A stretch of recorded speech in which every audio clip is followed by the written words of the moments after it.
أعوذ بالله من الشيطان الرجيم.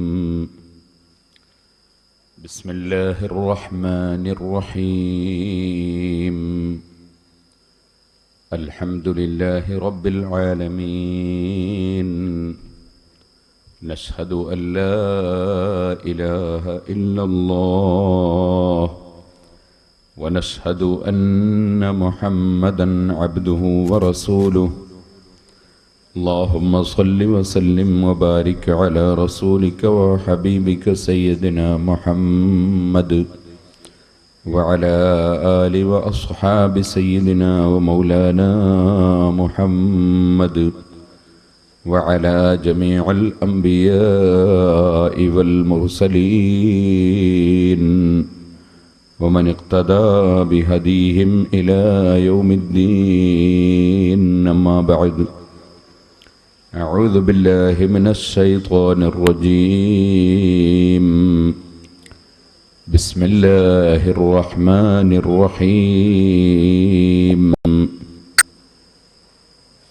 إن الله مع الذين اتقوا والذين هم محسنون. صدق الله العلي العظيم. صدق وبلغ ورسوله النبي الكريم، ونحن على ذلك من الشاهدين الشاكرين، والحمد لله رب العالمين. واستفرغ الدمع من عين قد امتلأت من المحارم والزم حمية الندم. يا رب صل على من حل بالحرم، طه الرسول الذي قد خص بالكرم. يا رب بالمصطفى بلغ مقاصدنا واغفر لنا ما مضى يا واسع الكرم. ഇൽമിന്റെ സദസ്സിൽ ഒരുമിച്ചുകൂടിയവരാണ് നാം. അല്ലാഹു നമ്മുടെ മജ്ലിസ് ആഖിറത്തിൽ ഉപകരിക്കുന്ന മജ്ലിസായി നമ്മിൽ നിന്ന് ഖബൂൽ ചെയ്യുമാറാകട്ടെ. കുറേ കാലമായി ഇവിടെയുള്ള സുന്നത്ത് ജമാഅത്തിന്റെ പ്രവർത്തകർ ഒരു പരിപാടിക്ക് നിരന്തരം വിളിച്ചുകൊണ്ടിരുന്നു. അപ്പോൾ എൻ്റെ സമയക്കുറവ് കൊണ്ട് വൈകി. ഇപ്പോൾ അള്ളാഹുവിൻ്റെ അനുഗ്രഹം കൊണ്ട് അള്ളാഹു ചെറിയ അവസരം ഇപ്പോഴാണ് തന്നത്. ഇവിടെ വന്നപ്പോൾ ഇനി പരിപാടി എന്ത് പരിപാടിയാണ് എന്ന് മെല്ലെ തിരിഞ്ഞ് ബാനറുകൾ നോക്കുമ്പോൾ സിറാജുൽ ഹുദയുടെ പ്രചരണം എന്നാണ് എഴുതി കാണുന്നത്. അതിനെ സംബന്ധിച്ച് ഒറ്റ അക്ഷരവും ഇപ്പോൾ പറയുന്നില്ല. കാരണം സിറാജുൽ ഹുദയുടെ പ്രചരണത്തെ സംബന്ധിച്ച് ഞാൻ ഇവിടുന്ന് കുറേ പ്രസംഗിച്ചതുകൊണ്ട് നിങ്ങൾക്ക് പ്രത്യേകം ഒരു ഇൽമും അതുകൊണ്ട് കിട്ടുകയില്ല. ഇൽമ് എന്നേക്കാൾ വിവരമുള്ളവരായിരിക്കും ഇരിക്കുന്ന നിങ്ങളെല്ലാം. എന്നാലും ഇൽമിൻ്റെ സദസ്സിൽ ഒരുമിച്ച് കൂടുന്നതിൻ്റെ ബറക്കത്ത് അത് ലഭിക്കലാണ് ഈ സദസ്സിൽ വരുന്നതിൻ്റെ നമ്മുടെ ലക്ഷ്യം. സിറാജുൽ ഹുദയെ സംബന്ധിച്ച് നിങ്ങൾക്കെല്ലാവർക്കും അറിയാം. ഞാനിവിടെ വന്നപ്പോഴും ഒരുപാട് ആളുകൾ എൻ്റെ കയ്യിൽ നേർച്ചകൾ കൊണ്ടുവന്ന് തന്നിട്ടുണ്ട്. അറിയാതെ നേർച്ച ചെയ്തവരല്ല, അറിഞ്ഞ് നേർച്ച ചെയ്തവരാണ്. നേർച്ച ചെയ്തപ്പോൾ ഫലം കിട്ടിയെന്ന് ഈ സ്റ്റേജിൽ ഞാൻ വന്നതിന് ശേഷവും എന്നോട് പറഞ്ഞവർ ഉണ്ട്. മക്കളില്ലായിരുന്നു, നേർച്ച ചെയ്തു, കുട്ടിയായി, 6 മാസമായി എന്നൊക്കെ പറഞ്ഞവർ ഉണ്ട്. അള്ളാഹു ആ സ്ഥാപനത്തിന് തന്ന ഖൈറും ബർക്കത്തും അള്ളാഹു എന്നും നിലനിർത്തി തെരുമാറാകട്ടെ. സിറാജുൽ ഹുദയെ സംബന്ധിച്ച് ചെറിയ തോതിൽ മനസ്സിലാക്കാൻ സിറാജുൽ ഹുദയുടെ കീഴിൽ ഈ അടുത്ത് പുറത്തിറക്കിയ ഒരു CD ഉണ്ട്. അതിൻ്റെ പേരാണ് സിറാജുൽ ഹുദ ചരിത്രവും വർത്തമാനവും. അത് സിറാജുൽ ഹുദയിലെ പൂർവ്വ വിദ്യാർത്ഥികൾ ഒരുമിച്ച് കൂട്ടി നടത്തിയ ഒരു മണിക്കൂറിൻ്റെ മേലെയുള്ള ഒരു പ്രസംഗമാണ്. അതിൽ സിറാജുൽ ഹുദയുടെ ആദ്യകാലത്ത് ഓലഷെഡിൽ ജുമാഅ തുടങ്ങിയ ഷെഡും ഓലഷെഡിൽ മദ്രസ തുടങ്ങിയ ഷെഡും ഒക്കെ അതിൻ്റെ കവർ ചിത്രത്തിലും ഉള്ളിലും കാണിക്കുന്നുണ്ട്. 83 കാലത്ത് 1983 ഏകദേശം 7 കൊല്ലങ്ങൾക്ക് മുമ്പ് ഞാൻ കുറ്റ്യാടിയിൽ ആദ്യമായി പ്രസംഗം നടത്തിയപ്പോൾ ഞാൻ പ്രസംഗിക്കുന്ന ചിത്രവും അതിലുണ്ട്. ഞാൻ തന്നെ അത് കണ്ടിട്ട് എനിക്ക് ചിരി വന്നു. ഞാനൊരു ചെറിയ ദിനേശ് പിടി പോലത്തെ ഒരു മനുഷ്യനാണെന്ന്. അതുമുതൽക്ക് സിറാജുൽ ഹുദയിൽ ഓലപ്പന്തലിൽ നടന്ന ഒരുപാട് മദ്രസകളും ദർസ് നടന്നുകൊടുക്കുമ്പോൾ മഴ പെയ്തിട്ട് കുട്ടികളൊക്കെ എഴുന്നേറ്റ് ഓടുന്നതും ഒക്കെ അതിൽ കാണിക്കുന്നുണ്ട്. ശേഷം ഇപ്പോഴുള്ള കുറേ സംഭവങ്ങളും അതിലുണ്ട്. ഇപ്പോൾ അതിനെ സംബന്ധിച്ച് ഞാൻ പ്രസംഗം നടത്തുന്നില്ല. എല്ലാവരും ഓരോ CD വാങ്ങണം. CD ഫ്രീ കൊടുക്കാനാണ് തീരുമാനിച്ചത്. സിറാജുൽ ഹുദക്ക് എന്തെങ്കിലും മുതലാകണ്ടെന്ന് മനസ്സിലാക്കി നിങ്ങളെന്തെങ്കിലും സംഭാവന കൊടുത്താൽ അത് സിറാജുൽ ഹുദക്ക് നഷ്ടം വരില്ല. അതേസമയത്ത് നിർബന്ധമൊന്നുമില്ല, അത് ഫ്രീ കൊടുക്കാനാണ് തീരുമാനിച്ചത്. സിറാജുൽ ഹുദയുടെ ഓരോ കലണ്ടർ എല്ലാവരും നിർബന്ധമായിട്ട് വാങ്ങണം. അത് ഫ്രീ തരൂല, അതിൻ്റെ മുതൽ പൈസയെങ്കിലും കൊടുക്കണം. അത് 10 റുപ്യെങ്കിലും കൊടുക്കണം. അത് അതിൻ്റെ 1-ാം പേജിൽ തന്നെ സമ്മേളന പ്രചരണം ഉണ്ട് എന്ന് ഓർമ്മപ്പെടുത്തി നിങ്ങളെല്ലാം സിറാജുൽ ഹുദയുടെ സമ്മേളന പ്രചരണ രംഗത്ത് സജീവമായി ഉണ്ടാവുകയും പ്രചരണം നടത്തുകയും സിറാജുൽ ഹുദയുടെ സമ്മേളനത്തിന് എല്ലാവരെയും കൊണ്ടുവരികയും ചെയ്യണം എന്ന് മാത്രം ഈ സമയത്ത് ഉണർത്തി അതിൻ്റെ പ്രചരണ പരിപാടിയുടെ പ്രസംഗം അവിടെ നിർത്തി ഞാൻ വഅദിലേക്ക് കടക്കുന്നു. അല്ലാഹു തആല നമ്മുടെ വാക്കുകളും പ്രവൃത്തികളുമെല്ലാം അവൻ പൊരുത്തപ്പെട്ട സാലിഹായ അമലായി നമ്മിൽ നിന്ന് സ്വീകരിക്കുമാറാകട്ടെ. ലോകത്ത് ഏറ്റവും വിവരമുള്ള വ്യക്തി അഷ്റഫുൽ ഖൽഖ് മുഹമ്മദുർ റസൂലുള്ളാഹി സ്വല്ലല്ലാഹു അലൈഹി വസല്ലമ തങ്ങളാണ്. فإن من جودك الدنيا وضرتها ومن علومك علم اللوح والقلم. ലോകത്തുള്ള എല്ലാ വിഷയങ്ങളും രേഖപ്പെടുത്തപ്പെട്ട ഒരു ഗ്രന്ഥം ഉണ്ട്. ആ ഗ്രന്ഥമാണ് ലൗഹുൽ മഹ്ഫൂദ് എന്ന് പറയുന്നത്. കിതാബുൻ മുബീൻ എന്നോ ഇമാമുൻ മുബീൻ എന്നോ വിശേഷിപ്പിക്കപ്പെടുന്ന ലൗഹുൽ മഹ്ഫൂദ്. ആ ലൗഹുൽ മഹ്ഫൂദിൽ ഇല്ലാത്ത വിഷയങ്ങൾ ഒന്നും ഇല്ല. എല്ലാം ആ മഹത്തായ ഗ്രന്ഥത്തിൽ ഉണ്ട്. ആ ഗ്രന്ഥം നോക്കി വായിക്കാൻ കഴിയുന്ന ധാരാളം മഹാന്മാരെ അല്ലാഹു സൃഷ്ടിച്ചിട്ടുണ്ട്. അതാണ് എൻ്റെ കണ്ണെപ്പോഴും ലൗഹിൽ അതെന്നോവർ. ബഹുമാനപ്പെട്ട മഹീദ്ദീൻ ശൈഖ് റളിയല്ലാഹു അൻഹു പറഞ്ഞു, എൻ്റെ കണ്ണ് ലൗഹുൽ മഹ്ഫൂദിലാണ്. ആ നിലക്കുള്ള പവറും അറിവും അല്ലാഹു നൽകിയ മഹാന്മാർ ഉണ്ട്. ഇമാം ഹുജ്ജത്തുൽ ഇസ്ലാം അബൂ ഹാമിദ് അൽ ഗസാലി റഹ്മത്തുള്ളാഹി അലൈഹി അവിടുത്തെ ഇഹ്യാ ഉലൂമുദ്ദീനിൽ വിവരിച്ചത് കാണാം. മനുഷ്യന്റെ ഹൃദയം ഒരു കണ്ണാടി പോലെയാണ്. കണ്ണാടി വളരെ ക്ലിയറായി ഇങ്ങനെ ഒരു കലവറയും ഇല്ലാതെ കണ്ണാടി ഇങ്ങനെ പിടിച്ചു കൊടുത്താൽ ആ കണ്ണാടിയിലേക്ക് തിരിക്കപ്പെടുന്ന ടോർച്ചിന്റെ ലൈറ്റ് കണ്ണാടി സ്വീകരിക്കുകയും അതുപോലെ അത് പ്രതിഫലിപ്പിക്കുകയും ചെയ്യും. ഇതുപോലെ കണ്ണാടിയിൽ തെളിഞ്ഞ കണ്ണാടിയാകുമ്പോൾ അപ്പുറത്തുള്ള ഒരു എഴുത്തിന്റെ നേരെ അത് പിടിച്ചു കൊടുത്താൽ ആ എഴുത്ത് മുഴുവനും കണ്ണാടിയിൽ കാണും. മനുഷ്യന്റെ ഹൃദയം ഒരു കണ്ണാടി പോലെയാണ്. ആ ഹൃദയത്തിന് നാശം ഉണ്ട്, ഹൃദയത്തിന് ശുചീകരണവും ഉണ്ട്. ഹൃദയം ഫസാദായാൽ ഇദാ ഫസദത് ഫസദൽ ജസദു കുല്ലുഹു, നാശമായാൽ ശരീരം മുഴുവൻ നാശമായി. ഹൃദയം പ്രകാശിച്ചാൽ ലോകം മുഴുക്കെ ആ ഹൃദയത്തിൽ പ്രകാശിക്കും. ലൗഹുൽ മഹ്ഫൂദിലേക്ക് ആ തെളിഞ്ഞ ഹൃദയം തിരിച്ചു വെച്ചാൽ ലൗഹുൽ മഹ്ഫൂദിലുള്ള ഇൽമ് ഈ ഹൃദയത്തിൽ തെളിഞ്ഞു വരും. അങ്ങനെയുള്ള ഹൃദയം ഉള്ള എത്രയോ മഹാന്മാരുണ്ട് എന്ന് മഹാനായ ഇമാം ഗസാലി റളിയല്ലാഹു അൻഹു ഇഹ്യാ ഉലൂമുദ്ദീനിൽ വിവരിച്ചിട്ടുണ്ട്. ആ നിലക്ക് ഹൃദയമുള്ള ആളായിരുന്നു ബഹുമാനപ്പെട്ട ഗൗസുൽ ആലം മുഹയ്യിദ്ദീൻ അബ്ദുൽ ഖാദിർ ജീലാനി ഖദ്ദസല്ലാഹു സിർറഹുൽ അസീസ്. അതുകൊണ്ടാണ് അവിടുന്ന് പറഞ്ഞത്, എൻ്റെ കണ്ണെപ്പോഴും ലൗഹിൽ അതെന്നോവർ. എൻ്റെ കണ്ണ് ലൗഹുൽ മഹ്ഫൂദിലാണ്. ആ മുഹയ്യിദ്ദീൻ ശൈഖ് റളിയല്ലാഹു അൻഹു പോലും നബി സല്ലല്ലാഹു അലൈഹി വസല്ലമ തങ്ങളിൽ നിന്ന് ചെറിയ ബറക്കത്ത് ലഭിച്ചതിന്റെ പേരിൽ ഇൽമ കിട്ടിയ ആളാണ് എന്ന് വരുമ്പോൾ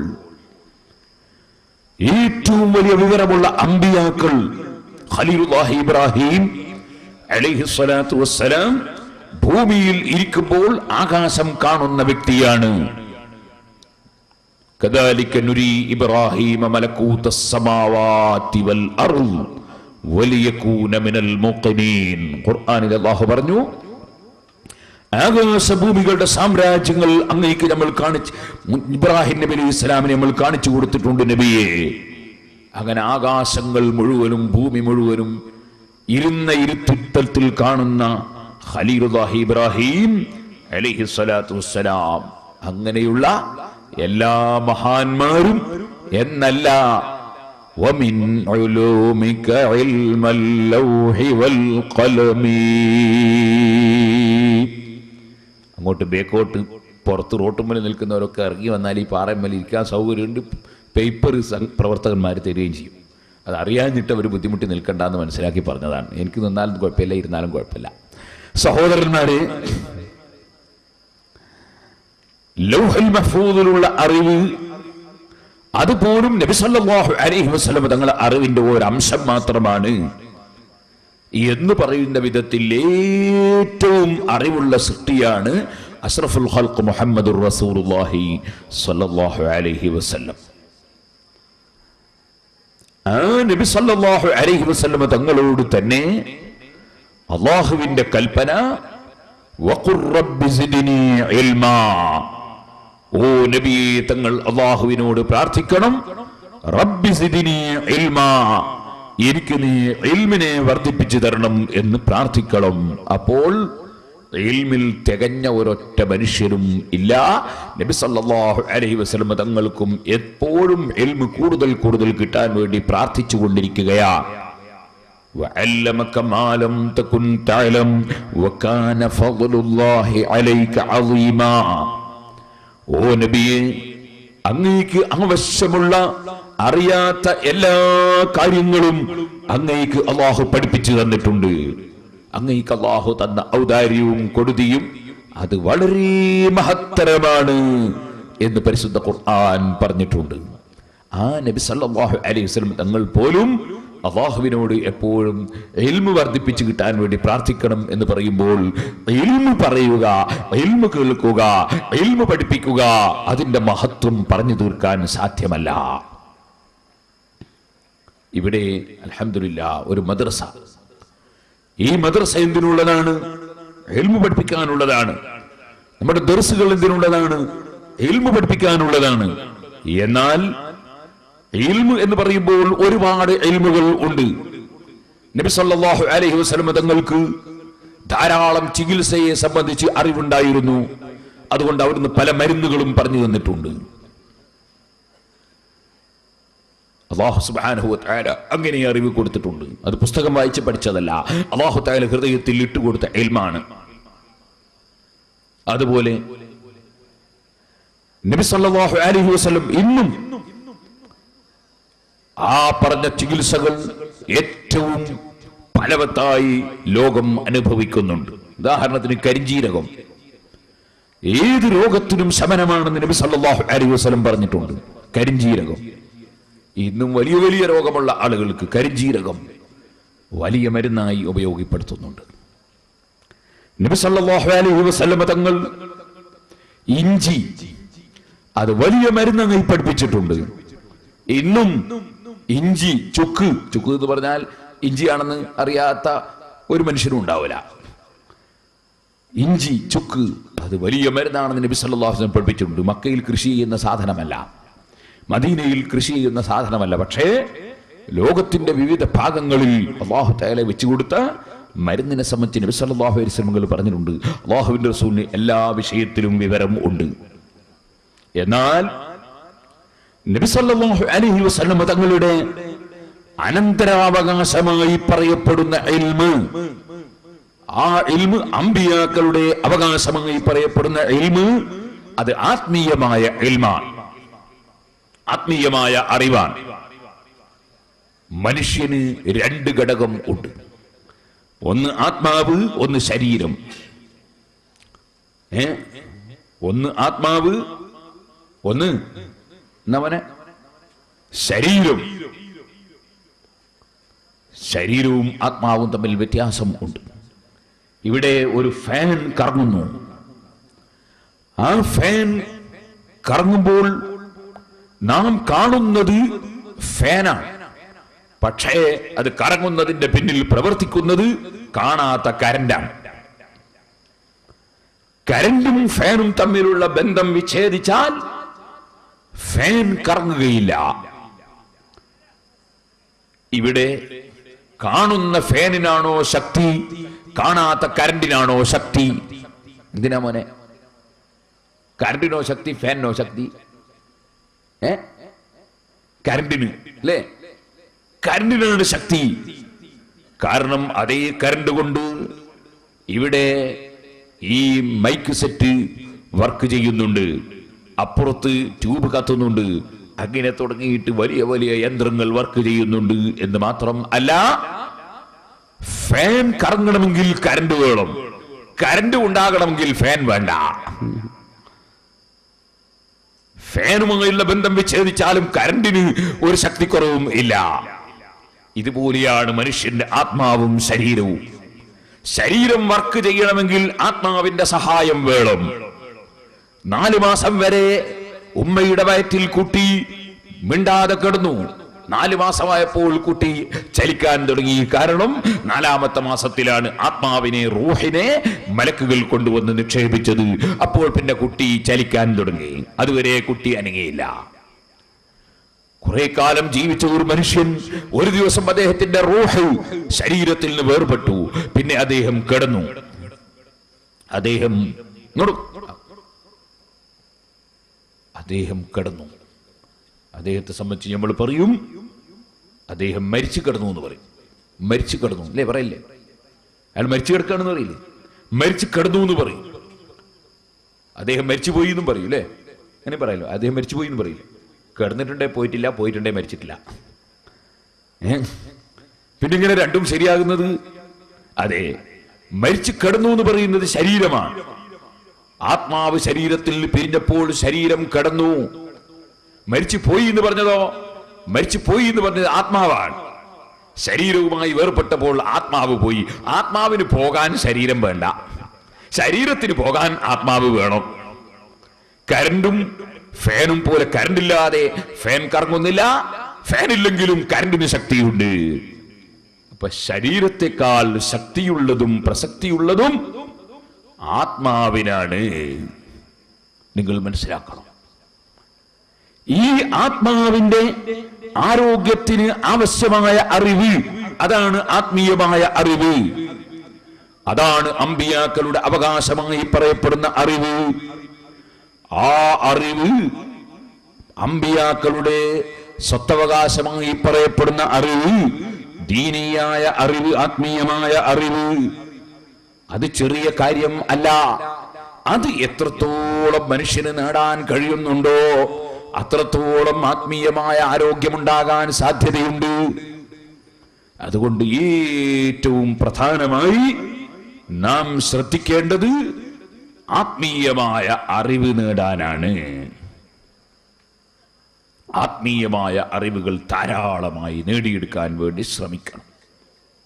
സഹോദരന്മാരെ,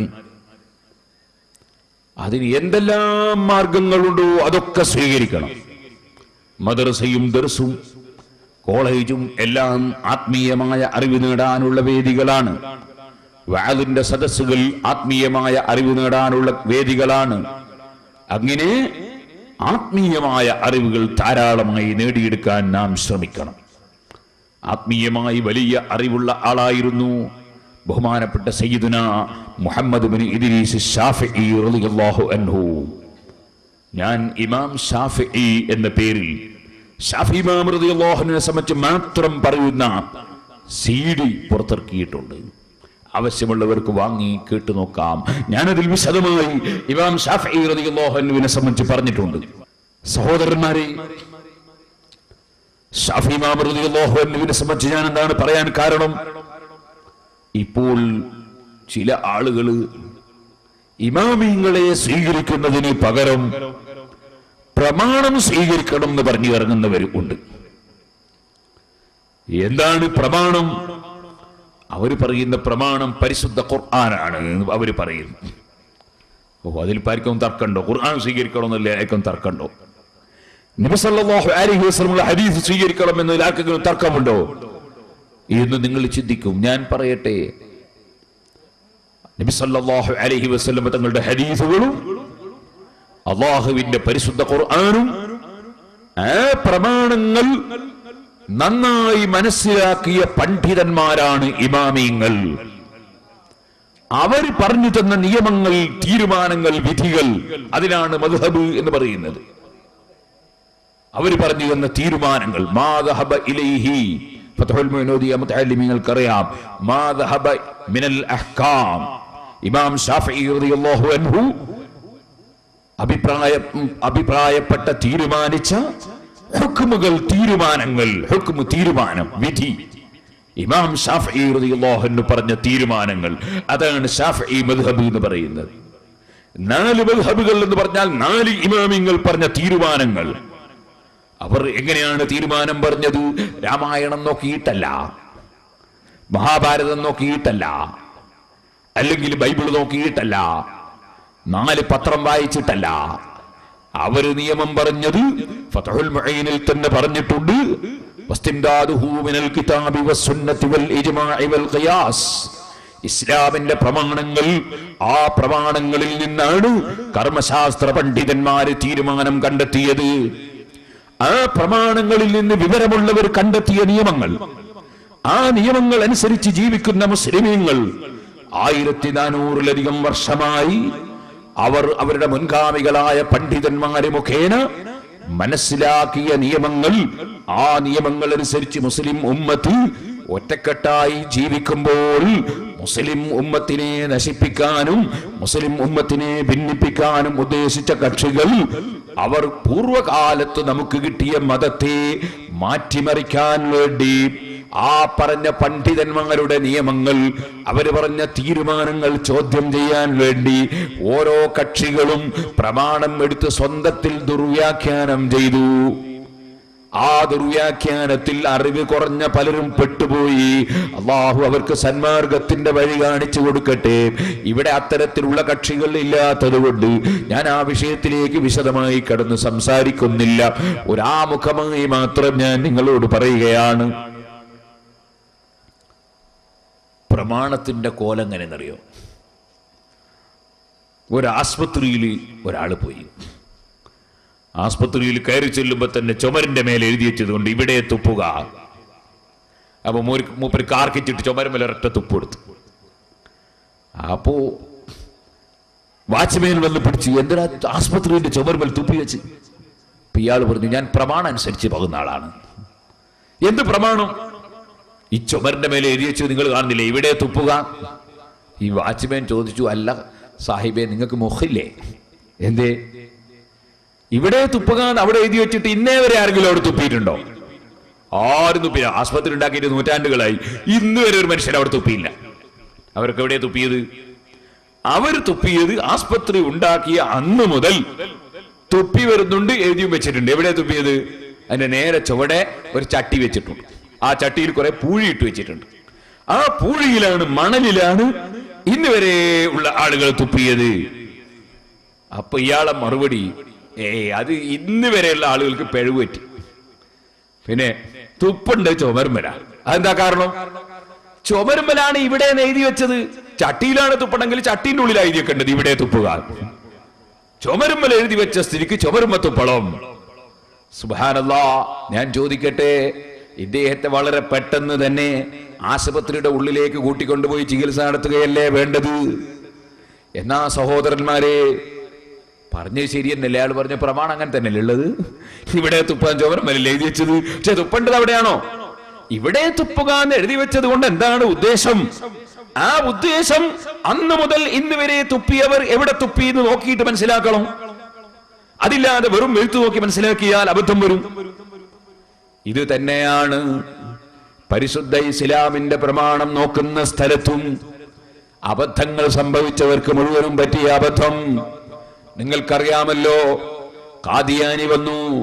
നബി സല്ലല്ലാഹു അലൈഹി വസല്ലമ തങ്ങൾക്ക് ശേഷം പുതിയ നബി വന്നു പോയി എന്ന് പറഞ്ഞു. അവൻ പറഞ്ഞു, പ്രമാണം ഞാൻ പറയും പോലെയാണ്. സുബ്ഹാനല്ലാഹ്. കള്ളത്തൊരീക്കത്തുകാരൻ വന്നു, നിസ്കാരം തീരെ വേണ്ടെന്ന് വാദിച്ചു. അവൻ പറഞ്ഞു ഖുർആൻ പറയുന്നത് അങ്ങനെയാണ്. പിന്നെ നമ്മുടെ JCB കാണുമ്പോൾ ഓർമ്മ വരുന്ന മൗലവി വന്നു. അയാൾ വന്നിട്ട് പറഞ്ഞു നിസ്കാരം 3 മാത്രമേ പാടുള്ളൂ, പ്രമാണം ഞാൻ പറയും പോലെയാണ്. ഇങ്ങനെ ലോകത്ത് ഏതെല്ലാം കക്ഷികൾ ഇസ്ലാമിൽ നിന്ന് പുറത്തുപോയവർ തന്നെ വന്നിട്ടുണ്ടോ അവരെല്ലാം ഉദ്ധരിച്ചത് പ്രമാണം ഖുർആനാണ്. എന്തിനധികം പറയണം, നിങ്ങളെ ഈ മലപ്പുറം ജില്ല അനുഗ്രഹീതമായ ഒരു ജില്ലയാണ്. അതിപ്പോ നിങ്ങളെ സോപ്പിടാൻ വേണ്ടി പറഞ്ഞതൊന്നുമല്ല, അതങ്ങനെ തന്നെയാണ്. ഞാൻ സിറാജുൽ ഹുദ തുടങ്ങിയിട്ട് അവിടുത്തെ കുട്ടികൾക്ക് ഓതി കൊടുക്കുന്നത് ഫതുഹുൽ മുഈനാണ്. അത് മലപ്പുറത്തുനിന്ന് ഉണ്ടാക്കിയതാ, പൊന്നാനിയിൽ നിന്നുണ്ടാക്കിയ കിതാബാണ്. അതുപോലെ നാം ഓതിക്കെടുക്കുന്ന കിതാബുൽ അദ്കിയ അത് മലപ്പുറത്തു നിന്നുണ്ടാക്കിയതാണ്. മലപ്പുറം ജില്ലയിൽ വലിയ വലിയ ആലിമീങ്ങൾ ജീവിച്ചിട്ടുണ്ട്, വലിയ വലിയ സയ്യിദന്മാർ ജീവിച്ചിട്ടുണ്ട്, വലിയ വലിയ മഹാന്മാർ ജീവിച്ചിട്ടുണ്ട്. ഞാൻ പറഞ്ഞു വരുന്നത്, ഈ മലപ്പുറം ജില്ലയിലെ മഞ്ചേരിയിൽ ഒരു മൗലവിയും വന്നു. നല്ല ആളുള്ളത് കൊണ്ട് ബർക്കാൾ വന്നുകൂടാന്നില്ലല്ലോ. അദ്ദേഹം വന്നിട്ട് എന്ത് ചെയ്തു, അദ്ദേഹം അച്ഛനായി എന്ന് പറഞ്ഞാൽ അദ്ദേഹത്തിന് മക്കളുണ്ടായി എന്നല്ല ഞാൻ പറഞ്ഞതിന്റെ അർത്ഥം. മക്കളില്ലാതെ അച്ഛനാകുന്ന ഒരു കൂട്ടരുണ്ട്. അങ്ങനെ കല്യാണം പോലും കഴിക്കാതെ അച്ഛനാകലുണ്ട്. അങ്ങനെ കല്യാണം കഴിക്കാതെ അച്ഛനാകുന്ന അച്ഛനായി അഥവാ ക്രിസ്ത്യാനിയായി ആ അലവി മൗലവി പരിശുദ്ധ ഖുർആനിലെ ആയത്ത് അച്ചടിച്ച് വിതരണം ചെയ്യുന്നു. അതിൽ അദ്ദേഹം പറയുന്നു വല്യഹ്കും അഹ്ലുൽ ഇൻജീലി എന്ന് പറഞ്ഞിട്ട് പരിശുദ്ധ ഖുർആൻ അതാ ഇഞ്ചീൽ അനുസരിച്ച് വിധിക്കാൻ പറഞ്ഞിട്ടുണ്ട്.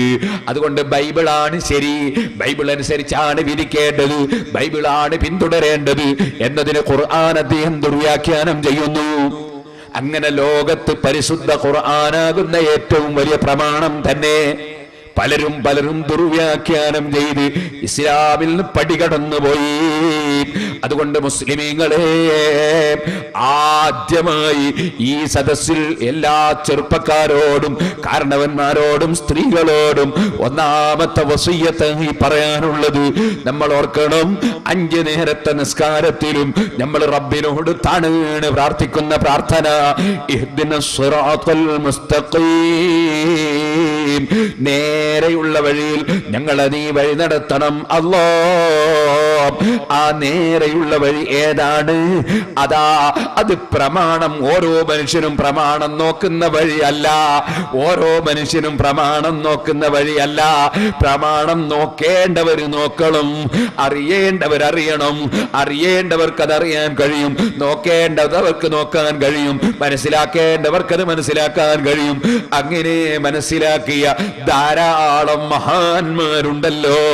അതുകൊണ്ട് സിറാത്തുൽ ലദീന അൻഅംത അലൈഹിം, അല്ലാഹുവേ നീ അനുഗ്രഹിച്ച മഹാന്മാർ, ആ മഹാന്മാർ നടന്നു വന്ന വഴി, ആ വഴിയിൽ ഞങ്ങളെ നീ ചേർക്കണം അല്ലാഹ്.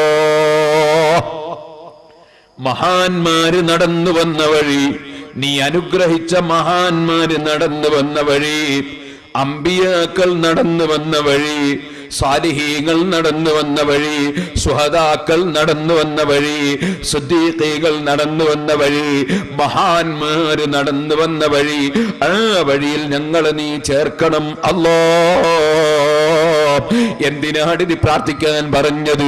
ആ വഴിയിൽ നിന്നൊരു മനുഷ്യൻ വ്യതിചലിച്ചു പോയാൽ അവൻ എന്ത് പ്രമാണം പറഞ്ഞാലും അവന് പ്രമാണം മനസ്സിലായിട്ടില്ല, അവൻ പ്രമാണം തെറ്റിദ്ധരിച്ചവനാണ്, അല്ലെങ്കിൽ തെറ്റിദ്ധരിപ്പിക്കപ്പെട്ടവനാണ്, അല്ലെങ്കിൽ അബദ്ധത്തിൽ ചാടിയവനാണ്, അല്ലെങ്കിൽ പിഴച്ചു പോയവനാണ്, അല്ലെങ്കിൽ പിശാചിന്റെ വഞ്ചനയിൽ കുടുങ്ങിയവനാണ്, അല്ലെങ്കിൽ തടിയച്ചക്ക് വഴിപ്പെട്ടവനാണ്, അല്ലെങ്കിൽ കാര്യലാഭത്തിൽ പോയവനാണ്. ഇത് മനസ്സിലാക്കി നമ്മൾ നമ്മുടെ മുൻഗാമികളായ സാലിഹീങ്ങളായ സജ്ജനങ്ങളായ ഇമാമിങ്ങൾ പഠിപ്പിച്ചു വന്ന വഴി, മുൻഗാമികളായ മഹാന്മാര് പഠിപ്പിച്ചു വന്ന വഴി, വിശ്വാസരംഗത്ത് എന്താണോ കർമ്മരംഗത്ത് എന്താണോ അത് മുറുകെ പിടിച്ച് ജീവിക്കണമെന്ന് മാത്രം ആമുഖമായി അവനവന്റെ ഈമാൻ രക്ഷിക്കാൻ വേണ്ടി, ഈമാനാണല്ലോ ഏറ്റവും വലുത്, അതിനു വേണ്ടി പ്രത്യേകമായി ഞാൻ ഉണർത്തുകയാണ്. രണ്ടാമതായി പറയട്ടെ, നമ്മൾ ഉറച്ച സുന്നികളായാൽ മാത്രം പോരാ. സുന്നത്ത് ജമാഅത്ത് എന്ന് പറയുന്ന വാക്കിന്റെ അർത്ഥം തന്നെ നബി സല്ലല്ലാഹു അലൈഹി വസല്ലം തങ്ങളുടെ നടപടിയും മുസ്ലിം ഉമ്മത്തിന്റെ കൂട്ടായ്മയും അംഗീകരിക്കുന്നവൻ എന്നാണ് സുന്നത്ത് ജമാഅത്തുകാരൻ എന്നതിനർത്ഥം.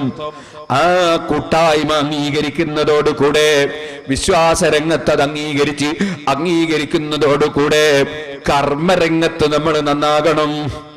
കർമ്മരംഗത്ത് നന്നാകണം എന്ന് ഞാൻ പറഞ്ഞാൽ, ഓ മുസ്ലിം സഹോദരന്മാരെ, അഷ്റഫുൽ ഖൽഖ് സല്ലല്ലാഹു അലൈഹി വസല്ലമ തങ്ങളുടെ സ്വഹാബത്തിന്റെ ജീവിതം എന്താണ്? അവരാരെങ്കിലും ഒരു നേരത്തെ നിസ്കാരം ഖളാക്കിയവരുണ്ടായിരുന്നോ? ഏതെങ്കിലും ഒരു സഹാബി എപ്പോഴെങ്കിലും ഒരു നിസ്കാരം ഖളാക്കിയിരുന്നോ? ഇല്ല. സുബ്ഹി അടക്കം ഒരൊറ്റ നേരത്തെ നിസ്കാരം നബി സല്ലല്ലാഹു അലൈഹി വസല്ലം തങ്ങളുടെ സഹാബത്ത് ഖളാക്കിയിട്ടില്ല. നിസ്കരിക്കാനാണ് നിർദ്ദേശം. ആ നിസ്കാരം ശത്രുക്കളുമായി ഏറ്റുമുട്ടുന്ന ഘോരമായ യുദ്ധം നടക്കുന്ന സമയത്ത് പോലും നിസ്കാരം ഖളാക്കാൻ അനുവദിക്കുന്നില്ല. സമയത്ത് തന്നെ നിസ്കരിക്കണം. പുരുഷന്മാരോട് നിർദ്ദേശം പരമാവധി ജമാഅത്തായി നിസ്കരിക്കണമെന്നാണ്. ആ ജമാഅത്തും പരിശുദ്ധ ഖുർആൻ പറഞ്ഞു, ഓ നബിയേ, യുദ്ധം നടക്കുന്ന സമയത്ത് തങ്ങൾ അതാ ഇമാമത്ത് നിന്ന് നിസ്കരിക്കുക. സഹാബത്താകുന്ന സൈന്യത്തെ രണ്ട് ബാച്ചായി തിരിക്കുക. ഒരു ബാച്ച് തങ്ങളെ കൂടെ നിസ്കരിക്കുക, ഒരു ബാച്ച് കാത്തിരിക്കുക. ആ ഒരു ബാച്ചും കൊണ്ട് ഒരു റകഅത്ത് നിസ്കരിച്ചു കഴിഞ്ഞാൽ, അല്ലെങ്കിൽ 2 റകഅത്ത് നിസ്കരിച്ചു കഴിഞ്ഞാൽ നബിയെ തങ്ങൾ മറ്റുള്ളവരെ കാത്തിരിക്കുക. ആ ആദ്യത്തെ ബാച്ച് അവരെ നിസ്കാരം പൂർത്തീകരിച്ച് പിരിഞ്ഞു പോവുക. പിന്നീട് നേരത്തെ കാത്തു നിന്നിരുന്ന കാവൽ നിന്നിരുന്നവർ അങ്ങയെ വന്ന് പിന്തുടർന്ന് നിസ്കാരം ആരംഭിക്കുക. അവരെയും കൊണ്ട് തങ്ങൾ നിസ്കാരം പൂർത്തീകരിക്കുക. ആകയാൽ ചുരുക്കി പറഞ്ഞാൽ ജമാഅത്തായി തന്നെ പരമാവധി നിസ്കാരം നിർവഹിക്കണം. ഒരു നിലക്കും ജമാഅത്തായി നിസ്കരിക്കാൻ കഴിയാത്ത വിധം തിങ്ങി വെട്ടുന്ന ഘോരമായ പോരാട്ടമാണെങ്കിൽ ഫരിജാലൻ ഔ റുക്ബാനൻ, അവർ ഓടിക്കൊണ്ടോ നടന്നുകൊണ്ടോ, ഓട്ടത്തിൽ നിസ്കരിക്കട്ടെ, നടത്തത്തിൽ നിസ്കരിക്കട്ടെ. ഇത് കഴിഞ്ഞ് നിസ്കരിക്കാമെന്ന് വെക്കാൻ നിവൃത്തിയില്ല, പിന്നെ ആക്കാമെന്ന് മനസ്സിലാക്കാൻ നിവൃത്തിയില്ല. കൃത്യമായി നിസ്കരിക്കണം.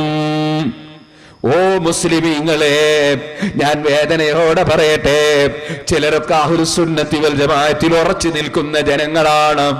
നല്ല വിശ്വാസമാണ്, പണ്ഡിതന്മാരോട് വലിയ ആദരവാണ്, തങ്ങന്മാരെ കണ്ടാ കൈപിടിച്ച് ചുംബിക്കലാണ്, പണ്ഡിതന്മാരെ കണ്ടാ പ്രാർത്ഥിക്കാൻ പറയലാണ്, വാളിന്റെ സദസ്സുകളിൽ ആവേശത്തോടെ പോകലാണ്, ആണ്ടിനും റൂസിനും നേർച്ചക്കൊക്കെ സജീവമാണ്.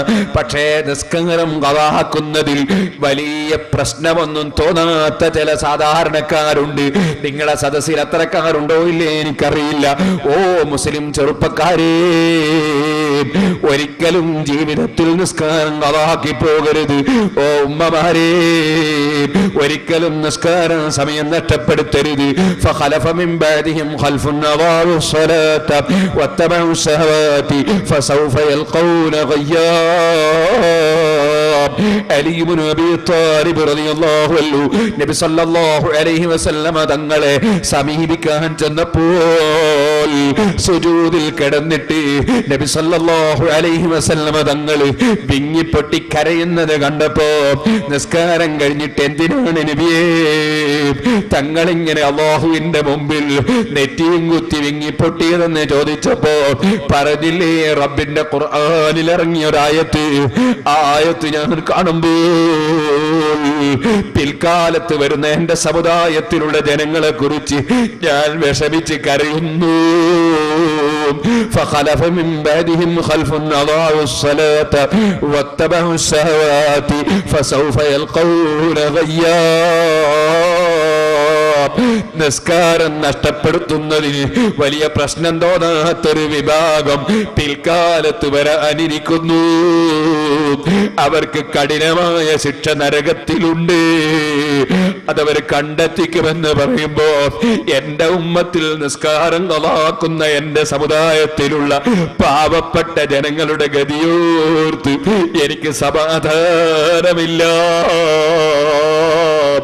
ഈ ഉമ്മത്തിനെ ഏറ്റവും കൂടുതൽ മക്കളെക്കാൾ അല്ലെങ്കിൽ മക്കളെ പോലെ സ്നേഹിച്ച റഹ്മത്തുൽ ലിൽ ആലമീൻ മുഹമ്മദുർ റസൂലുള്ളാഹി. ഓ മുസ്ലിം ചെറുപ്പക്കാരാ, 1400ഓളം കൊല്ലങ്ങൾക്ക് ശേഷം ജനിക്കുന്ന എന്നെയും നിങ്ങളെയും ഓർത്തിട്ട് 1400ഓളം കൊല്ലങ്ങൾക്ക് മുമ്പ് നമ്മെ പ്രിയം വെച്ച നമ്മുടെ നേതാവ് ശഫീഉൽ മുദ്നിബീൻ മുഹമ്മദുർ റസൂലുള്ളാഹി സുജൂദിൽ കിടന്ന് കരയുന്നു കേട്ടോ. ഞാൻ നിന്നോട് ചോദിക്കട്ടെ, നബി സല്ലല്ലാഹു അലൈഹി വസല്ലമ തങ്ങൾക്ക് അതിരാവിലെ തന്നെ സുബഹിന്റെ സമയത്ത് എഴുന്നേറ്റ് നമ്മുടെ തൊട്ടടുത്ത വീട്ടിലുള്ള ചെറ്റപ്പരയിലുള്ള ഉമ്മ അതിരാവിലെ തന്നെ എഴുന്നേറ്റ് അല്ലാഹുവിന് അതാ നിസ്കാരം നിസ്കരിക്കുന്നു, സുബഹി നിസ്കരിക്കുന്നു. സുബഹി നിസ്കാരം പുരുഷന്മാരെ ജമാഅത്തായി നിസ്കരിക്കാൻ ശ്രമിക്കുക. അങ്ങനെ ജമാഅത്തായി നിസ്കരിച്ചാൽ അവനെ സംബന്ധിച്ച് അല്ലാഹുവിന്റെ റസൂൽ സല്ലല്ലാഹു അലൈഹി വസല്ലം പറഞ്ഞു, അവൻ രാത്രി മുഴുവനും എഴുന്നേറ്റ് സുന്നത്ത് നിസ്കരിച്ച പ്രതിഫലമുണ്ട് സുബ്ഹി ജമാഅത്തായി നിസ്കരിക്കുന്നവന്. എന്നാൽ കൃത്യമായി സുബ്ഹി നിസ്കരിക്കുന്നവൻ ഫീ ദിമ്മത്തില്ലാഹ്, വൈകുന്നേരം വരെ പടച്ചവന്റെ സ്പെഷ്യൽ സംരക്ഷണത്തിലാണ്, പ്രത്യേകമായ സംരക്ഷണത്തിലാണ്. വല്ലാത്ത പവറുള്ള നിസ്കാരം. അസ്സലാമു അലൈക അയ്യുഹൻ നബിയ്യു, ഓ നബിയായവരെ അങ്ങേക്ക് സമാധാനത്തിന്റെ സന്ദേശമുണ്ട് നബിയേ. സുബ്ഹി ഖളാകാതെ നിസ്കരിക്കുന്ന മുഅ്മിനായ മുഅ്മിനത്തായ മനുഷ്യൻ മദീനയിൽ കിടക്കുന്ന നേതാവിനെ വിളിച്ച് രാവിലെ തന്നെ സലാം പറഞ്ഞു. ആ സമയത്ത് മദീനയിൽ കിടക്കുന്ന ലോകത്തിന്റെ മുഴുവൻ നേതാവായ മുഹമ്മദുർ റസൂലുള്ളാഹി സല്ലല്ലാഹു അലൈഹി വസല്ലം ആ സലാം അറിഞ്ഞുപോയി. മാ മിൻ അഹദിൻ യുസല്ലിമു അലയ്യ ഇല്ലാ വറദ്ദല്ലാഹു റൂഹി അർദ അലൈഹിസ്സലാം. വളവട്ടൂരിൽ നിന്നോ കുണ്ടോട്ടിയിൽ നിന്നോ അരീക്കോട് നിന്നോ അമേരിക്കയിൽ നിന്നോ ബ്രിട്ടനിൽ നിന്നോ എവിടെ നിന്നാണെങ്കിലും ശരി, എന്റെ ഉമ്മത്തുകളിൽപ്പെട്ട ആരെങ്കിലും എനിക്ക് സലാം പറഞ്ഞാൽ ആ സലാം പറയുന്ന സമയത്ത് തന്നെ എനിക്കത് അറിയപ്പെട്ടു പോയി, ഞാനതറിഞ്ഞുപോയി, എനിക്കതെത്തിക്കപ്പെട്ടുപോയി, ഞാനപ്പോൾ തന്നെ അത് മടക്കിപ്പോയി. എവിടുന്ന് സലാം പറഞ്ഞാലും അവിടുന്ന് സലാം മടക്കുന്നു. അപ്പൊ ഈ ചെറ്റപ്പുരയിലെ ഉമ്മാമ എന്തൊരു ഭാഗ്യമുള്ള ഉമ്മാമയാണ്. രാവിലെ തന്നെ ലോകത്തിന്റെ നേതാവായ നബി സല്ലല്ലാഹു അലൈഹി വസല്ലം തങ്ങൾക്ക് സലാം പറഞ്ഞു. മദീനയിൽ അല്ലാഹുവിന്റെ റസൂൽ സലാം മടക്കി വഅലൈഹിസ്സലാം അല്ലെങ്കിൽ വഅലൈക്കുമുസ്സലാം, നിനക്ക് സമാധാനമുണ്ട് പെണ്ണേ, നിനക്ക് സമാധാനമുണ്ട് മോനെ, നിനക്ക് സമാധാനമുണ്ട് മോളെ. രാവിലെ തന്നെ നബി സല്ലല്ലാഹു അലൈഹി വസല്ലം തങ്ങൾ സമാധാനം ആശംസിച്ച ഒരു മനുഷ്യന്റെ ജീവിതത്തിന്റെ ബറക്കത്ത് എത്രയാണ്. റസൂലുള്ളാഹിന്റെ ദുആ കിട്ടിയ മനുഷ്യന്റെ ജീവിതത്തിന്റെ വിജയം എത്രയാണ്. ആ സലാം പറയാൻ ആ സമയത്ത് എഴുന്നേൽക്കാത്ത മനുഷ്യനേക്കാൾ അതേ ലക്ഷണം കെട്ടവനേരാണ് സ്വന്തം നേതാവായ നബി സല്ലല്ലാഹു അലൈഹി വസല്ലം തങ്ങൾക്ക് സലാം പറയേണ്ട സമയത്ത് എഴുന്നേറ്റ് സലാം പറയാത്ത മനുഷ്യ. ചോദിക്കട്ടെ, നീ പിന്നെ നേതാക്കൾക്ക് സിന്ദാബാദ് വിളിക്കുന്നതിന് എന്തർത്ഥമാണ്? നീ നേതാക്കളെ ആനയിച്ചു കൊണ്ടുവരുന്നതിന് എന്തർത്ഥമാണ്? നീ നേതാക്കളെ കൈപിടി വിളിക്കുന്നതിന് എന്തർത്ഥമാണ്? എല്ലാ നേതാക്കളുടെയും നേതാവ്, എല്ലാ പണ്ഡിതന്മാരുടെയും ഗുരുവര്യർ, എല്ലാ തങ്ങന്മാരുടെയും ഉപ്പാപ്പ, എല്ലാ പണ്ഡിതന്മാരുടെയും ഉസ്താദ്, എല്ലാ കാരുണ്യത്തിന്റെയും നിമിത്തം, എല്ലാ നന്മയും കിട്ടാനുള്ള കാരണക്കാരൻ റഹ്മത്തുൽ ലിൽ ആലമീൻ മുഹമ്മദുർ റസൂലുള്ളാഹി സല്ലല്ലാഹു അലൈഹി വസല്ലമ തങ്ങളല്ലയോ?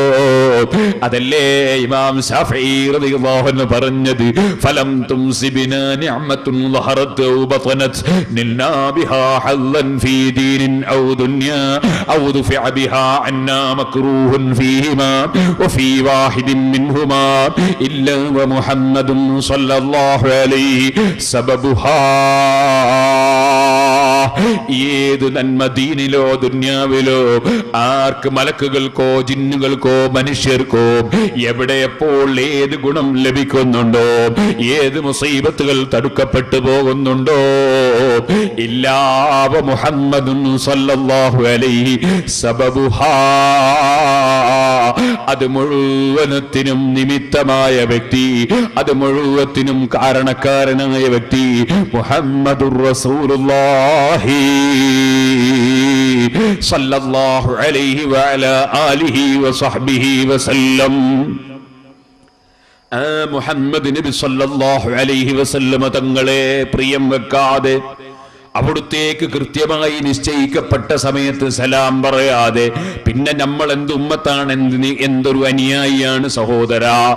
അതുകൊണ്ട് കൃത്യമായി നിസ്കരിക്കണമെന്ന് ഞാൻ എൻ്റെ മുസ്ലിം സഹോദരിമാരോട് സഹോദരന്മാരോട് പ്രത്യേകമായി വസിയ്യത്ത് ചെയ്യുകയാണ്. എൻ്റെ ഉമ്മമാരെ, ഞാൻ ഇന്നലെ കുറ്റ്യാടിയുടെ തൊട്ടടുത്ത് ചെറിയ കുമ്പളം എന്നൊരു സ്ഥലമുണ്ട്, പച്ചക്കറിയല്ല, ഒരു നാടാണ്. ഞാൻ അവിടെ ചെല്ലുന്ന സമയത്ത് സുന്നികളുടെ പള്ളിയൊക്കെ മുജാഹിദും ജമാഅത്ത് ഇസ്ലാമിയും ഒക്കെ പിടിച്ചെടുത്ത്, സുന്നികൾക്ക് പള്ളിയൊന്നുമില്ല, നൂറ്റാണ്ടുകളായി സുന്നികൾ കയ്യിലുള്ള പള്ളി, മദ്രസയും ഇല്ല. അൽഹംദുലില്ലാ, കുറ്റ്യാടി സിറാജുൽ ഹുദയുടെ പ്രവർത്തനവുമായി ഞാൻ അവിടെ പോയ തുടക്കത്തിൽ തന്നെ അവിടെയുള്ള പാവപ്പെട്ട ആളുകളൊക്കെ വിളിച്ച് അവർക്ക് ക്ലാസ് കൊടുത്ത്, അങ്ങനെ അൽഹംദുലില്ലാ അവർ വളരെയേറെ പ്രവർത്തനം നടത്തി. ഒരു പഴയ മദ്രസ സുന്നികൾക്ക് തിരിച്ചിട്ടി. പള്ളി കിട്ടിയിട്ടില്ല, നമ്മുടെ പള്ളി ഇപ്പോഴും മറ്റവരെ കയ്യിൽ തന്നെ ഉണ്ട്. അവിടെ അൽഹംദുലില്ലാ ഞാൻ ഒരു സ്ഥലം എടുത്തു, അവിടെ പുതിയ പള്ളി നിർമ്മിച്ചു. പഴയ മദ്രസ ഉള്ള സ്ഥലത്ത് ഞാൻ ഒരു കെട്ടിടം പണിതു. അത് പിന്നെ റോട്ടുമ്പോ തന്നെ ആയതുകൊണ്ട്, ഹൈവേ റോട്ടുമ്പൽ ആയതുകൊണ്ട് റോട്ടിന്റെ ശബ്ദ കോലാഹലം കൊണ്ട് പഠിപ്പിക്കാൻ കഴിയുന്നില്ല എന്ന് മുഅല്ലിമീങ്ങളൊക്കെ പറഞ്ഞപ്പോൾ പള്ളിൻ്റെ അടുത്ത് ഇപ്പോൾ വേറൊരു മദ്രസ അൽഹംദുലില്ലാ ഉണ്ടാക്കി. ഇന്നലെ അതിന്റെ ഉദ്ഘാടനമായിരുന്നു. അപ്പോൾ അവിടെയുള്ള നാട്ടുകാർ ഒരു ക്യാമ്പും പരിപാടിയൊക്കെ വെച്ചു. ആ പരിപാടിയിൽ മുഖാമുഖം പരിപാടിയായിരുന്നു ഇന്നലെ. അങ്ങനെ ഞാൻ ആദ്യം 1 മണിക്കൂറോളം പ്രസംഗിച്ചു. ശേഷം ചോദ്യം ചോദിക്കാൻ അവസരം കൊടുത്തു. അപ്പൊ ഒരാൾ സദസ്സ് ചോദിച്ചാൽ സുന്നിയന്നെ, അയാൾ ചോദിച്ചു, അല്ല ഉസ്താദേ, പെണ്ണുങ്ങൾ ജുമാഅക്കും ജമാഅത്തിനും പള്ളി പോയാൽ എന്താ കുഴപ്പം? ഞാൻ ചോദിച്ചു, സ്ത്രീകളോട് അല്ലാഹുവിന്റെ കൽപ്പന, ഏകദേശ സ്ത്രീകളോടും അല്ലാഹുവിന്റെ കൽപ്പന, നിങ്ങൾ കൊല്ലത്തിൽ 3 മാസം നിസ്കരിക്കണ്ട. ഈ വളവട്ടൂരൊക്കെ ഉള്ള പെണ്ണുങ്ങൾക്ക് അള്ളാന്റെ നിയമം അങ്ങനെ, എല്ലാ ദിവസവും നിസ്കരിക്കുന്ന പെണ്ണുങ്ങൾ ഉണ്ടാവും. ചിലപ്പോൾ അവർ നിസ്കാരം നിർത്തല്ലോട്ടോ, ഞാൻ പറഞ്ഞു തീർത്തും കേൾക്കണം. എന്താണ് ഞാൻ പറഞ്ഞതിന്റെ അർത്ഥം?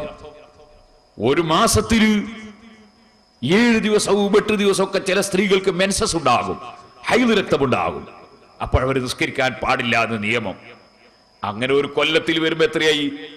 ഒരു കൊല്ലത്തിൽ ഏകദേശം 3 മാസത്തോളം നിസ്കാരം ഉണ്ടാവില്ല, മൊത്തം കണക്കൂട്ടി നോക്കിയാൽ. ചില സ്ത്രീകൾക്ക് 15 ദിവസം വരെ മെൻസസ് ഉണ്ടാവും. അങ്ങനെയാണെങ്കിൽ കൊല്ലത്തിൽ 6 മാസം നിസ്കരിക്കണ്ടെന്ന് കൽപ്പന. പള്ളിയിൽ പോയി കൊടുക്കട്ടെ, വീട്ടിൽ തന്നെ നിസ്കരിക്കേണ്ടത് കൽപ്പന. നിസ്കരിക്കണ്ട. പ്രസവരക്തം 2 മാസം വരെ ചിലപ്പോൾ ഉണ്ടാവും. ചിലപ്പോൾ 28 ദിവസം 30 ദിവസം 40 ദിവസം കൊണ്ടൊക്കെ കഴിയും. ചിലപ്പോൾ 1 സെക്കൻഡ് കൊണ്ടും കഴിയും. ചിലപ്പോൾ 2 മാസം വരെ ഉണ്ടാവും. അപ്പോ ഒരു പ്രസവിച്ച സ്ത്രീക്ക് 2 മാസം നിസ്കാരം വേണമെന്ന് കൽപ്പന. ഇവിടെ ഒക്കെ ഇല്ലേ അതേ ചോദ്യം? എന്താ ഹൈദുള്ള സമയത്ത് പെണ്ണുങ്ങൾ നിസ്കരിച്ചാൽ കുഴപ്പം?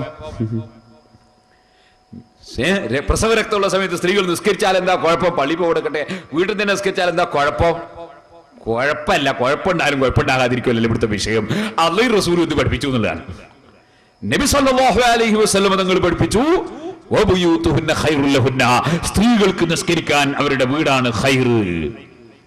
അപ്പോൾ അല്ലാഹുവിന്റെ റസൂലിനെ വിശ്വസിക്കുന്ന സ്ത്രീകൾ വീട്ടിൽ വെച്ച് നിസ്കരിക്കും. റസൂലുള്ളാഹിനെ വിശ്വസിക്കാതെ മൗലവിമാരെ വിശ്വസിക്കുന്ന സ്ത്രീകൾ പള്ളിയിൽ പോകും. റസൂലുള്ളാഹിനെ വിശ്വസിക്കുന്ന സ്ത്രീകൾ പള്ളിയിൽ നിന്ന് പോവില്ല, അവർ വീട്ടിൽ നിസ്കരിക്കും. കാരണം അതാണ് ഖൈർ എന്ന് നബി സല്ലല്ലാഹു അലൈഹി വസല്ലം പറഞ്ഞിട്ടുണ്ട്. എന്ന് ഞാൻ അവിടെ വെച്ച് വിശദീകരിച്ച് പറഞ്ഞു. ഇതിനേക്കാൾ കൂടുതൽ വിശദീകരിച്ചിട്ടുണ്ട്, അവിടെ അതിന്റെ വേദിയാണ്, ഇവിടെ അതല്ലല്ലോ. പറഞ്ഞു വരുന്നത് ഇവിടെ സ്ത്രീകളോട് പറയട്ടെ, നിങ്ങൾ കൃത്യമായി 5 വഖത്ത് നിങ്ങളെ വീട്ടിൽ വെച്ച് കൃത്യമായി നിസ്കരിക്കണം. മെൻസസ് ഉള്ള സമയത്ത് നിസ്കാരം പാടില്ല, പ്രസവരക്തമുള്ള സമയത്ത് പാടില്ല. അതല്ലാത്ത സമയങ്ങളിൽ കൃത്യമായി ഉമ്മമാരെ നിങ്ങൾ നിസ്കരിക്കണം. നിസ്കാരം കൈയൊഴിക്കാൻ പാടില്ല. ചില സ്ത്രീകൾക്ക് മെൻസസിന്റെ പുറമെ രോഗം കാരണത്താൽ ബ്ലീഡിംഗ് ഉണ്ടാകുന്ന സ്ത്രീകളുണ്ട്. ആ സമയത്ത് അവർ നിസ്കരിക്കണം. അതെങ്ങനെ നിസ്കരിക്കണം എന്നത് നിങ്ങൾ പണ്ഡിതന്മാരോട് ചോദിച്ച് മനസ്സിലാക്കണം. അതിൽ പല വിധത്തിലുള്ളവരുണ്ട്, പല നിയമങ്ങളുണ്ട്.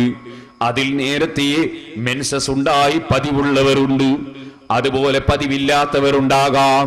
ചില സ്ത്രീകൾക്ക് നേരത്തെ മെൻസസ് ഉള്ള പീരീഡ് എപ്പോഴാണ് തുടങ്ങുന്നത്, എപ്പോഴാണ് അവസാനിക്കുന്നതെന്ന് ഓർമ്മയുള്ളവരുണ്ടാകാം, ഓർമ്മയില്ലാത്തവരുണ്ടാകാം. അവർക്കൊക്കെ വ്യത്യസ്ത നിയമങ്ങളുണ്ട്.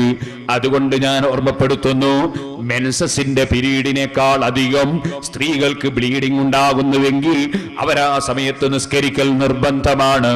എങ്ങനെ നിസ്കരിക്കണം എന്നത് മദ്രസകളിൽ പഠിപ്പിക്കപ്പെടുന്നുണ്ട്. ആ മദ്രസയിൽ പഠിച്ചത് ഓർമ്മയില്ലെങ്കിൽ പണ്ഡിതന്മാരോട് ചോദിച്ച് മനസ്സിലാക്കിയവർ നിസ്കരിക്കണമെന്നും, ചോദിക്കാൻ അവർക്ക് മടിയുണ്ടെങ്കിൽ ഭർത്താക്കന്മാര് ചോദിച്ച് മനസ്സിലാക്കി അവർക്ക് പഠിപ്പിച്ചു കൊടുക്കണമെന്നും സാന്ദർഭികമായി ഞാൻ ഉണർത്തുകയാണ്. ഒരു കാര്യം കൂടി എന്റെ ഉമ്മമാരോട് പറയട്ടെ. ഒരു സ്ത്രീയുടെ മെൻസസ് അത് നിൽക്കുന്നത് അസറിന്റെ സമയത്താണെങ്കിൽ, അസറിന്റെ സമയത്താണ് മെൻസസ് നിൽക്കുന്നതെങ്കിൽ ആ സ്ത്രീ കുളിച്ച് വൃത്തിയായി അസർ നിസ്കരിക്കണം. അതിന്റെ പുറമെ അതിന്റെ നേരെ മുമ്പത്തെ ദുഹറും നിസ്കരിക്കണം. ഒരു സ്ത്രീയുടെ മെൻസസ് നിൽക്കുന്നത് ഇശാഇന്റെ സമയത്താണെങ്കിൽ കുളിച്ച് വൃത്തിയായി ഇശാ നിസ്കരിക്കണം. അതിന്റെ പുറമെ ഇശാഇന് മുമ്പുള്ള മഗ്രിബും നിസ്കരിക്കണം. ഇത് കർമ്മശാസ്ത്രപരമായ ഒരു നിയമമാണ്. അതറിയാത്ത സ്ത്രീകൾ മനസ്സിലാക്കി വെക്കണം. അതേ സമയത്ത് സുബ്ഹി ആയതിനു ശേഷമാണ് മെൻസസ് നിൽക്കുന്നതെങ്കിൽ കുളിച്ച് വൃത്തിയായി സുബ്ഹി നിസ്കരിച്ചാൽ മതി. അതിന്റെ മുമ്പത്തെ ഇശാ വേണ്ട.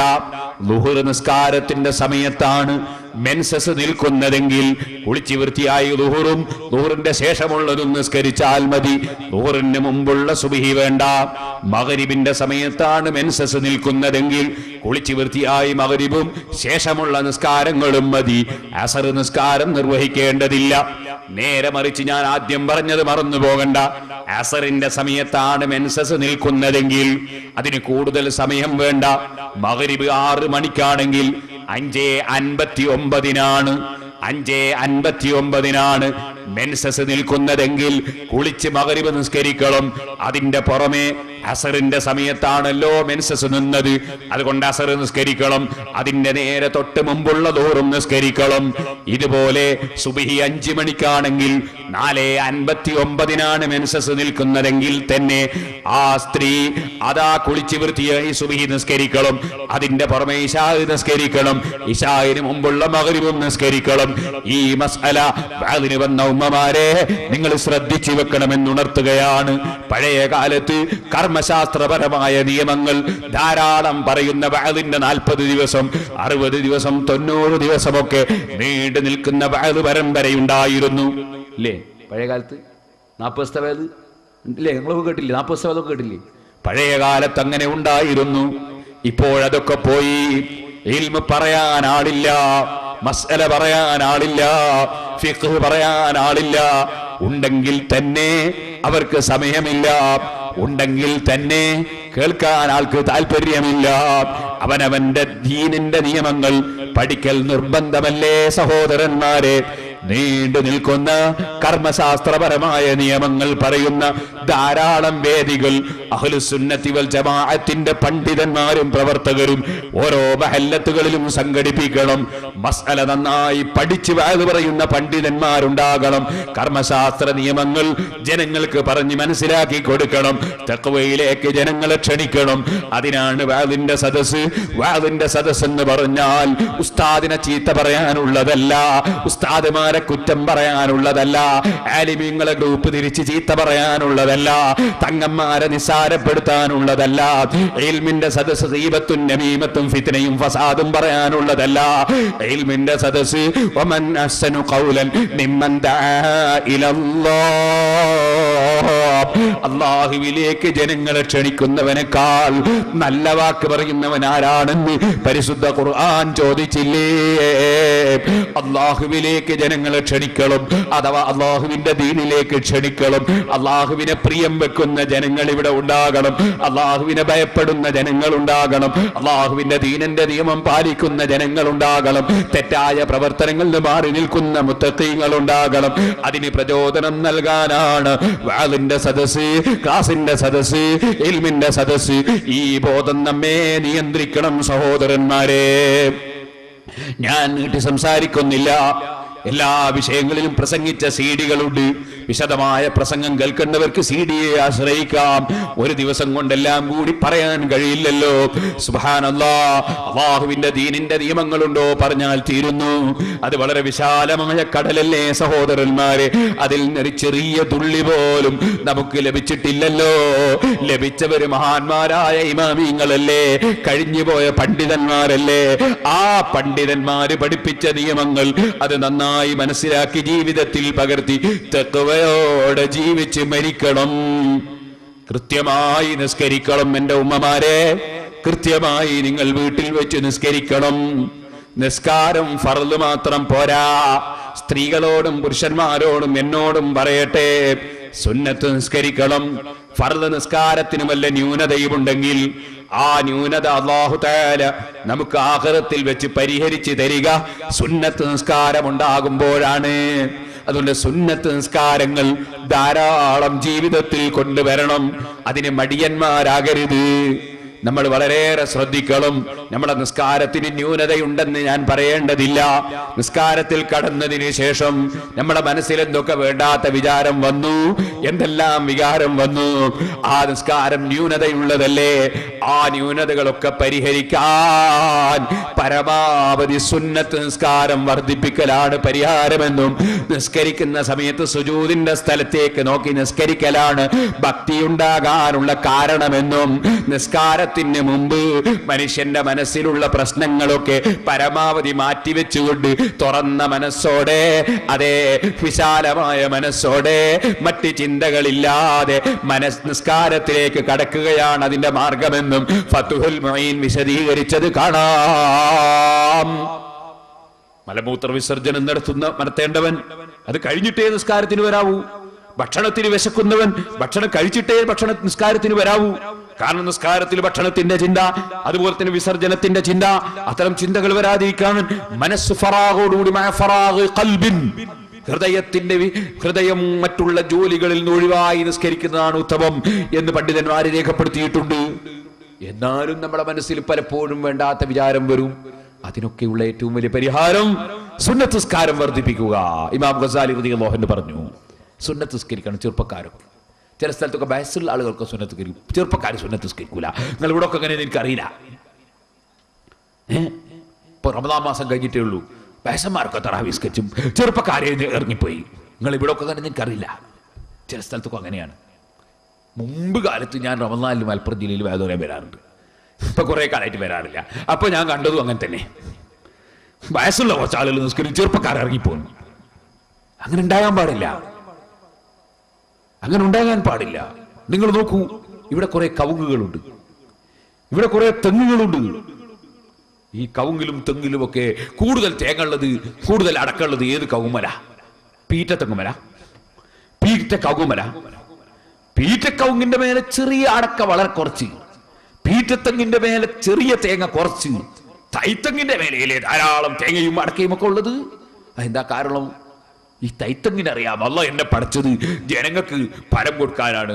അത് ഞാൻ ഏറ്റവും കൂടുതൽ എൻ്റെ ഡ്യൂട്ടി നിർവഹിക്കേണ്ടത് ചെറുപ്പകാലത്താണ്, തൈത്തങ്ങാകുമ്പോഴാണ്, പീറ്റത്തങ്ങായിട്ടല്ല. അപ്പോ ഈ മരങ്ങൾക്ക് വരെ ആ വിവരം ഉണ്ട്. എന്റെ ഡ്യൂട്ടി നിർവഹിക്കേണ്ടത് യുവത്വത്തിലാണ്. ഇനി ഞാൻ ചോദിക്കട്ടെ ചെറുപ്പക്കാരെ, തേങ്ങ അള്ള പടച്ചത് എന്തിനാണ്? മാങ്ങ അള്ള പടച്ചത് എന്തിനാണ്? അടക്ക അള്ള പടച്ചത് എന്തിനാണ്? പശുവിനെ അള്ള പടച്ചത് എന്തിനാണ്? പാലിനെ അള്ള പടച്ചത് എന്തിനാണ്? മത്സ്യത്തെയും സസ്യത്തെയും പടച്ചത് എന്തിനാണ്? ഉറുമ്പിനെയും ആനയെയും പടച്ചത് എന്തിനാണ്? ഇനി നിങ്ങൾ ഏത് വസ്തു എടുത്ത് ചോദിക്കൂ, എന്തിനാണ് എന്തിനാണ്? എല്ലാറ്റിനും മറുപടി ഒന്നാണ്. ഖലഖലകും മാ ഫിൽ അർളി ജമീഅ. മുഴുവൻ വസ്തുക്കളും മനുഷ്യരായ നിങ്ങളെ നന്മയ്ക്ക് വേണ്ടി പഠിച്ചതാണ്. നിങ്ങൾ കണ്ടോ, ഈ അടുത്ത് ഞാൻ പത്രത്തിൽ വായിച്ചു. എന്താണ് വായിച്ചത്? 20 കോടി ഉറുപ്പികയുടെ പാമ്പ് വിഷം പിടിച്ചു. അപ്പൊ മനസ്സിലായി പാമ്പ് വിഷത്തിന് ഇത്ര വലിയ വിലയുണ്ട്. അല്ലാഹു ലോകത്തൊരു വസ്തുവും വെറുതെ പടച്ചിട്ടില്ല. ഇന്ന ഫീ ഖൽഖിസ് സമാവാതി വൽ അർളി വഖ്തിലാഫിൽ ലൈലി വന്നഹാരി ലആയാതിൻ ലിഉലിൽ അൽബാബ് الذين يذكرون الله قياما وقعودا وعلى جنوبهم ويتفكرون في خلق السماوات والأرض ربنا ما خلقت هذا باطلا. ചിന്തയുള്ള മനുഷ്യന്മാർ ആകാശങ്ങളെ സംബന്ധിച്ചും ഭൂമികളെ സംബന്ധിച്ചും സൂര്യനെ സംബന്ധിച്ചും നക്ഷത്രങ്ങളെ കുറിച്ചും സുബ്ഹാനല്ലാഹ് സർവ്വ സൃഷ്ടികളെ സംബന്ധിച്ചും ഭൂമിയെക്കുറിച്ചും ഭൂമിയിലുള്ളതിനെ കുറിച്ചുമൊക്കെ വയതഫക്കറൂന ഫീ ഖൽഖിസ് സമാവാതി വൽ അർള്, ആകാശഭൂമികളുടെ സൃഷ്ടിപ്പിൽ ചിന്തിക്കുന്ന ബുദ്ധിയുള്ള ജനങ്ങൾ അവർ ചിന്തിച്ചുകൊണ്ട് പറയുന്നു, റബ്ബനാ മാ ഖലഖ്ത ഹാദാ ബാതിലാ, ഇത് നീ നിരർത്ഥകമായി പടച്ചതല്ല. ഇതൊക്കെയും പടച്ചതിന്റെ പിന്നിൽ രഹസ്യങ്ങളുണ്ട്, ഇതിനൊക്കെ ആവശ്യങ്ങളുണ്ട്. എന്നാൽ ഈ വസ്തുക്കളെ മുഴുവനും പടച്ചത് ചെറുപ്പക്കാരാ മനുഷ്യരാകുന്ന നമുക്ക് വേണ്ടിയാണ്. മനുഷ്യനെ അല്ലാഹ് ആദരിച്ചതാണ്. ആ മനുഷ്യന് വേണ്ടി എല്ലാം പടച്ചു. ആനയെ പോറ്റുന്ന മനുഷ്യരുണ്ട്, മനുഷ്യരെ പോറ്റുന്ന ആനയില്ല. സിംഹത്തെ പോറ്റുന്ന മനുഷ്യരുണ്ട്, മനുഷ്യരെ പോറ്റുന്ന സിംഹമില്ല. പാമ്പിനെ പോറ്റുന്ന മനുഷ്യരുണ്ട്, മനുഷ്യരെ പോറ്റുന്ന പാമ്പില്ല. എല്ലാം മനുഷ്യന് വേണ്ടി പഠിച്ചു. മനുഷ്യനെ എല്ലാറ്റിന്റെയും അധികാരസ്ഥനാക്കി. ആ റബ്ബ് നമ്മളെ എന്തിനു പഠിച്ചു? എല്ലാം പഠിച്ചത് നമുക്ക് വേണ്ടി. നമ്മളെ എന്തിനു പഠിച്ചു? വമാ ഖലഖതുൽ ജിന്ന വൽ ഇൻസ ഇല്ലാ ലിയഅബ്ദൂൻ. അല്ലാഹുവിനെ ആരാധന നടത്താൻ വേണ്ടി തന്നെ പഠിച്ചു. അപ്പൊ നമ്മളെ ഡ്യൂട്ടി എന്താണ്? നമ്മളെ ഡ്യൂട്ടി അല്ലാഹുവിന് ഇബാദത്ത് എടുക്കലാണ്. ആ ഇബാദത്ത് എടുക്കണമെങ്കിൽ ഇവിടെ ജീവിക്കണം. ജീവിക്കാൻ വേണ്ടി ജോലിയെടുക്കണം ചെറുപ്പക്കാരെ. ജീവിക്കാൻ വേണ്ടി ബിസിനസ് നടത്തണം സഹോദരന്മാരെ. അതൊന്നും ഇസ്ലാം വിരോധിച്ചിട്ടില്ല. അതേ നബി സല്ലല്ലാഹു അലൈഹി വസല്ലം തങ്ങൾ പറഞ്ഞത് ഏറ്റവും ഖൈറായ ഭക്ഷണമാണ് തൊഴിലെടുത്ത് ജീവിക്കുന്ന തൊഴിലാളിയുടെ ഭക്ഷണം. നബി സല്ലല്ലാഹു അലൈഹി വസല്ലം തങ്ങൾ പറഞ്ഞത് ബിസിനസ് നടത്തുന്നവനെ സംബന്ധിച്ച്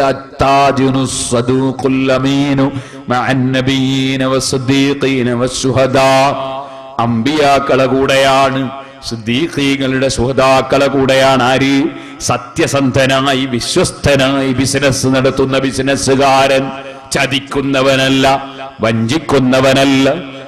മുതലാളിയെ വഞ്ചിക്കാതെ തൊഴിലെടുക്കുന്ന തൊഴിലാളിയെ വഞ്ചിക്കാതെ, ഒരു കക്ഷിയെയും വഞ്ചിക്കാതെ ബിസിനസ് നടത്തുന്ന മുതലാളി.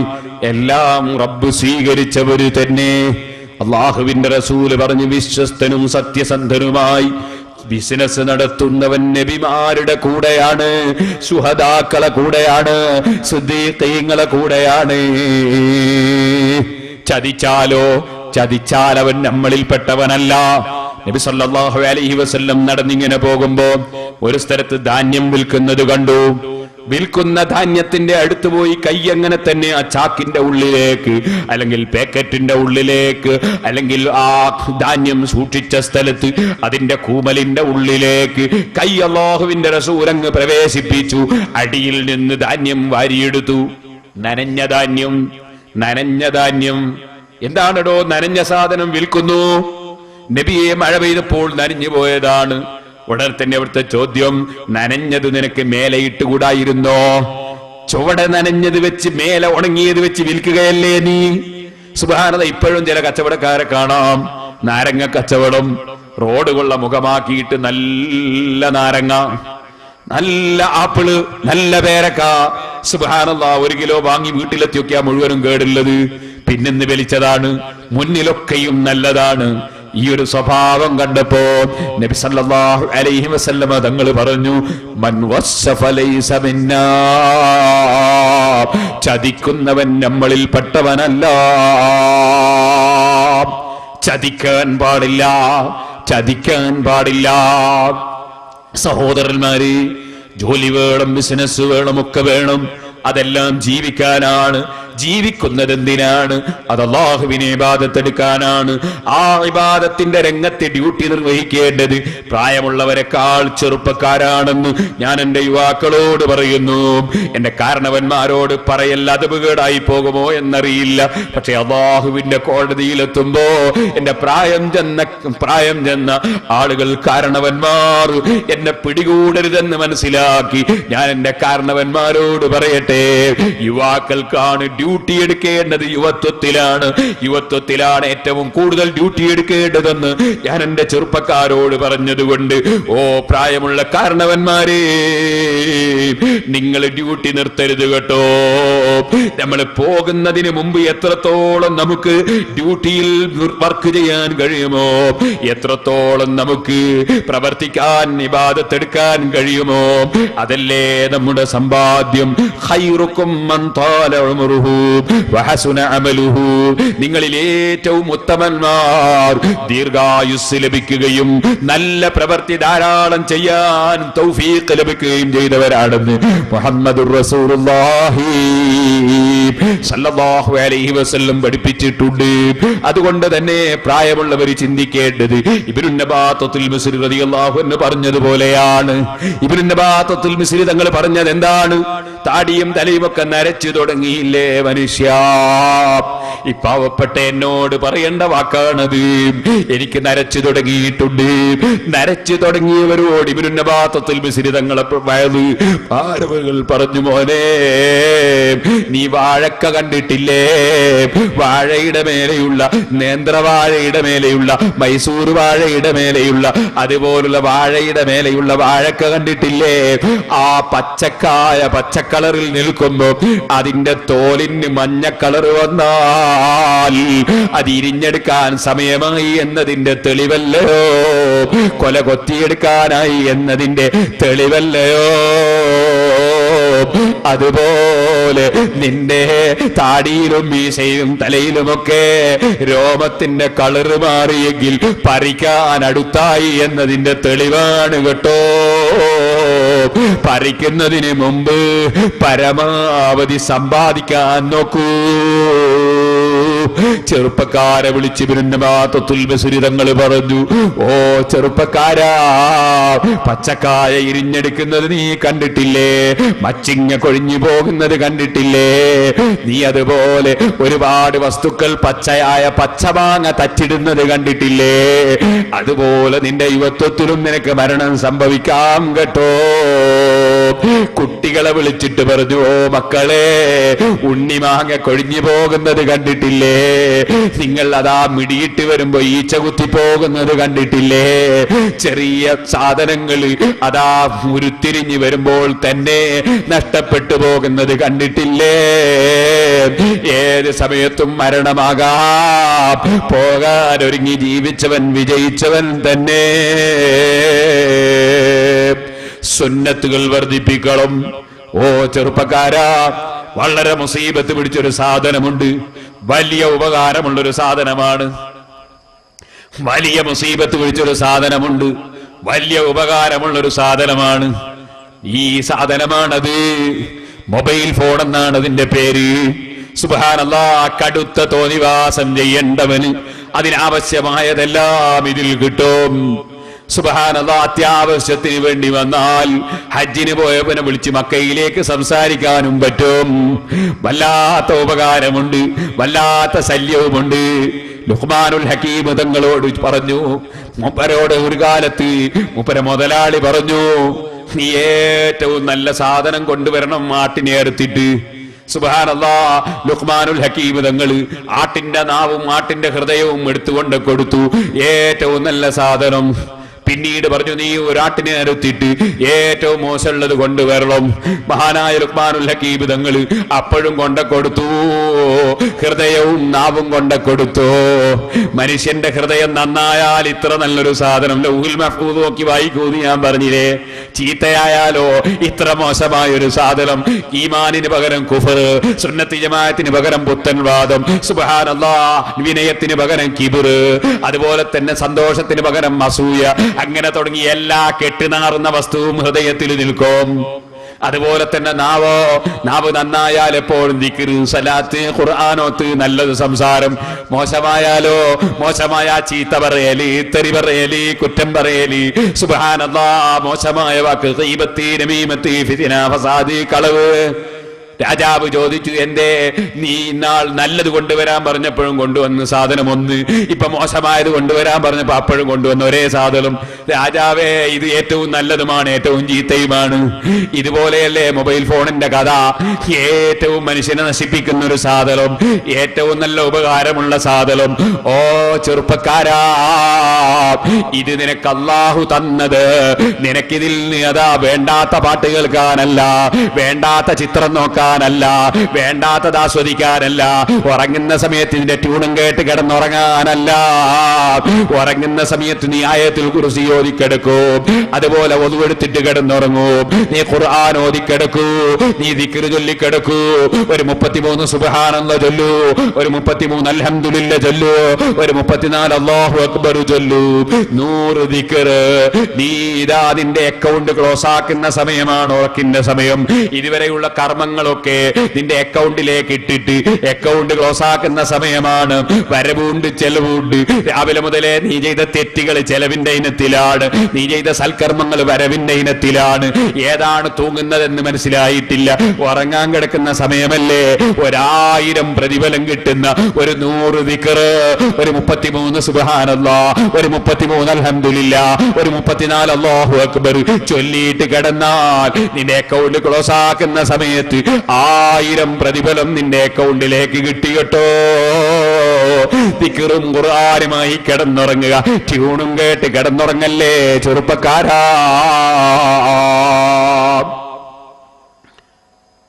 വളരെ ഉപകാരമുള്ളൊരു സാധനമാണ് മോട്ടോർ സൈക്കിൾ. വളരെ ഉപകാരമുള്ള 2 വീലർ.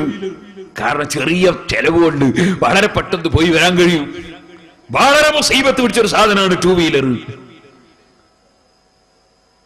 കാരണം അതിന്റെ മോള് കയറുമ്പോ തന്നെ ഒരു കിബിർ കുറച്ചിങ് വരും, അങ്ങനെ കുതിരപ്പുറത്ത് കഴിയ മാതിരി കുറച്ച് കിബിർ അപ്പൊ തന്നെ വരും. പിന്നെ സുബ്ഹാനല്ലാഹ് മത്സരിച്ച് ഓട്ടം. പിന്നെ അതിന്റെ മോളിൽ എന്താ ചെയ്യേണ്ട കളിക്കേണ്ടതെന്ന് മനസ്സിലാകുന്നില്ല ചില ചെറുപ്പക്കാർ കുട്ടികൾക്ക്. ഇവിടെ ഒന്നും അങ്ങനത്തെ തമ്മാടി കുട്ടികൾ ഉണ്ടാവില്ല ഞാൻ മനസ്സിലാക്കുന്നത്. അഹങ്കാരം. എന്നിട്ട് എവിടെങ്കിലും പോയി ആക്സിഡന്റ് ആയി മരിച്ച്, അല്ലെങ്കിൽ കാല് പൊട്ടി, കൈ പൊട്ടി, തല പൊട്ടി, എന്നിട്ട് സമുദായം കണ്ണീരൊഴുക്കി. അതേ സമയത്ത് അത്യാവശ്യത്തിന് പോകേണ്ടി വന്നാൽ, എനിക്കറിയാം നമ്മുടെ സിറാജുൽ ഹുദയിലെ സ്കൂൾ പഠിപ്പിക്കുന്ന ചില ഉസ്താദുമാരുണ്ട്. രാവിലെ സുബഹിന്റെ സമയത്ത് ഞാൻ കാസർഗോഡ് നിന്നോ മറ്റോ ആ വടക്കൻ ഭാഗത്ത് നിന്ന് വരികയാണെങ്കിൽ ഞാൻ എൻ്റെ വീട്ടിൽ താമസിച്ചിട്ട് ഇങ്ങോട്ട് വരുന്ന സമയമായിരിക്കും. രാവിലെ സുബഹി നിസ്കരിച്ച് വീട്ടിൽ നിന്ന് വരുമ്പോൾ ഉണ്ടാവും 2 സൈക്കിളിൽ 2 മുഴാന്മാർ പോകുന്നു. അവരെ നാട്ടിൽ നിന്ന് അവർ മദ്രസ പഠിപ്പിക്കുന്ന സ്ഥലത്തേക്ക് ഞാൻ മനസ്സിലാക്കുന്ന ശേഷം 40-50 കിലോമീറ്റർ ഉണ്ട് സൈക്കിൾ മേലാ പോവുക. ആ സൈക്കിൾ വന്ന് അത് പോയി പഠിപ്പിച്ചിട്ട് അങ്ങനെ തന്നെ അവർ വരും. നാദാപുരത്ത് ദാറുൽ ഹുദ ഇംഗ്ലീഷ് മീഡിയം സ്കൂളിൽ ക്ലാസ് എടുക്കാൻ വരും. അവരിന്ന് ക്ലാസ്സും കേട്ടിട്ട് പിന്നെ അവരുടെ നാട്ടിലേക്ക് 10-30 കിലോമീറ്റർ പിന്നെ പോകും. തിരിച്ച് രാവിലെ പിന്നെയും പോകും. അവർക്ക് കാറെടുത്ത് പോകാൻ അവർക്ക് കൊണ്ട് കഴിയില്ല. അവർക്ക് സൈക്കിളിൽ പോകാൻ തന്നെ സാധിക്കുള്ളൂ. അവർ സൈക്കിളിൽ പോവാണ്, തെറ്റല്ല. ആവശ്യത്തിന് പോവാണ്. അല്ലാഹു തആല അത്യാവശ്യത്തിന് വേണ്ടി സൈക്കിൾമലോ വേറെ ഏത് വാഹനത്തിലോ ഏത് മോമിനികൾ യാത്ര ചെയ്യുന്നുണ്ടോ അല്ലാഹു അതിന്റെ പ്രത്യേകമായ സംരക്ഷണം നൽകുമാറാകട്ടെ. സൈക്കിൾമ പോകല് ഹറാമല്ല, കറാഹത്തല്ല, ആവശ്യത്തിന്. അതേ സമയത്ത് അതേ സൈക്കിൾമ കയറിയിട്ട് ഹുങ്ക് കളിച്ചാൽ, കിബിർ കളിച്ചാൽ, അങ്ങനെ കാണുന്നു ചില സ്ഥലത്ത്, ഇവിടെ ഒന്നും ഇങ്ങനെ ഉണ്ടാവില്ല എന്ന് മനസ്സിലാക്കുന്നു. കാണുന്നു ചില സ്ഥലത്ത് എന്തിന് കിബിർ കാണിക്കണോ? അള്ളാഹുവിന്റെ അടുക്കലല്ലേ നമ്മളെ സംരക്ഷണം? ഓരോ സെക്കൻഡിനും അള്ളാഹുവല്ലേ നമുക്ക് കാവല് തരുന്നത്? നമുക്ക് ബോധം വേണം. ഞാൻ പറയട്ടെ, ചിലര് സ്വന്തം ഭാര്യനെ കൂട്ടിയിട്ട് സൈക്കിളിന്റെ ബേക്കിൽ യാതൊരു ദൂരത്തില്ല, ഇപ്പൊ ആസ്പത്രിയിലെത്താതെ ഒരു വണ്ടിയില്ല. അപ്പൊ ശരിക്ക് ഭാര്യനെ പർദ്ദ ധരിപ്പിച്ച്, എന്നിട്ട് മക്കനിടിച്ച്, എന്നിട്ട് നിഖാബ് മുഖമൂടിയും ധരിപ്പിച്ച്, എന്നിട്ട് ആ സൈക്കിളിന്റെ പിന്നിൽ കൊണ്ടുവല്ലാതെ ഇപ്പൊ ആസ്പത്രിയിൽ എത്തിക്കാൻ കഴിയില്ല. അങ്ങനെ ഒരു സ്ത്രീയെ കൊണ്ടുപോയാൽ അത് തെറ്റാണെന്ന് ഞാൻ പറയുന്നില്ല, അതല്ലാതെ നിർവാഹമില്ലല്ലോ. അതേ സമയത്ത് അങ്ങനടിയിലൂടെ പച്ചാപ്പകല് കാണുന്ന പുരുഷന്മാർ മുഴുവനും നോക്കുന്ന നിലക്ക് സാരിയും ഉടുപ്പിച്ച്, അല്ലെങ്കിൽ തലമറക്കാതെ മാറുമറക്കാതെ ശരീരം മറക്കാതെ സൈക്കിളിന്റെ പിന്നിൽ ഇരുത്തിയിട്ട് ജനങ്ങളെ മുന്നിൽ കൂടി എന്ന് പറഞ്ഞൊരു ഒറ്റപ്പോക്ക്. എന്തു പോക്കാണത്?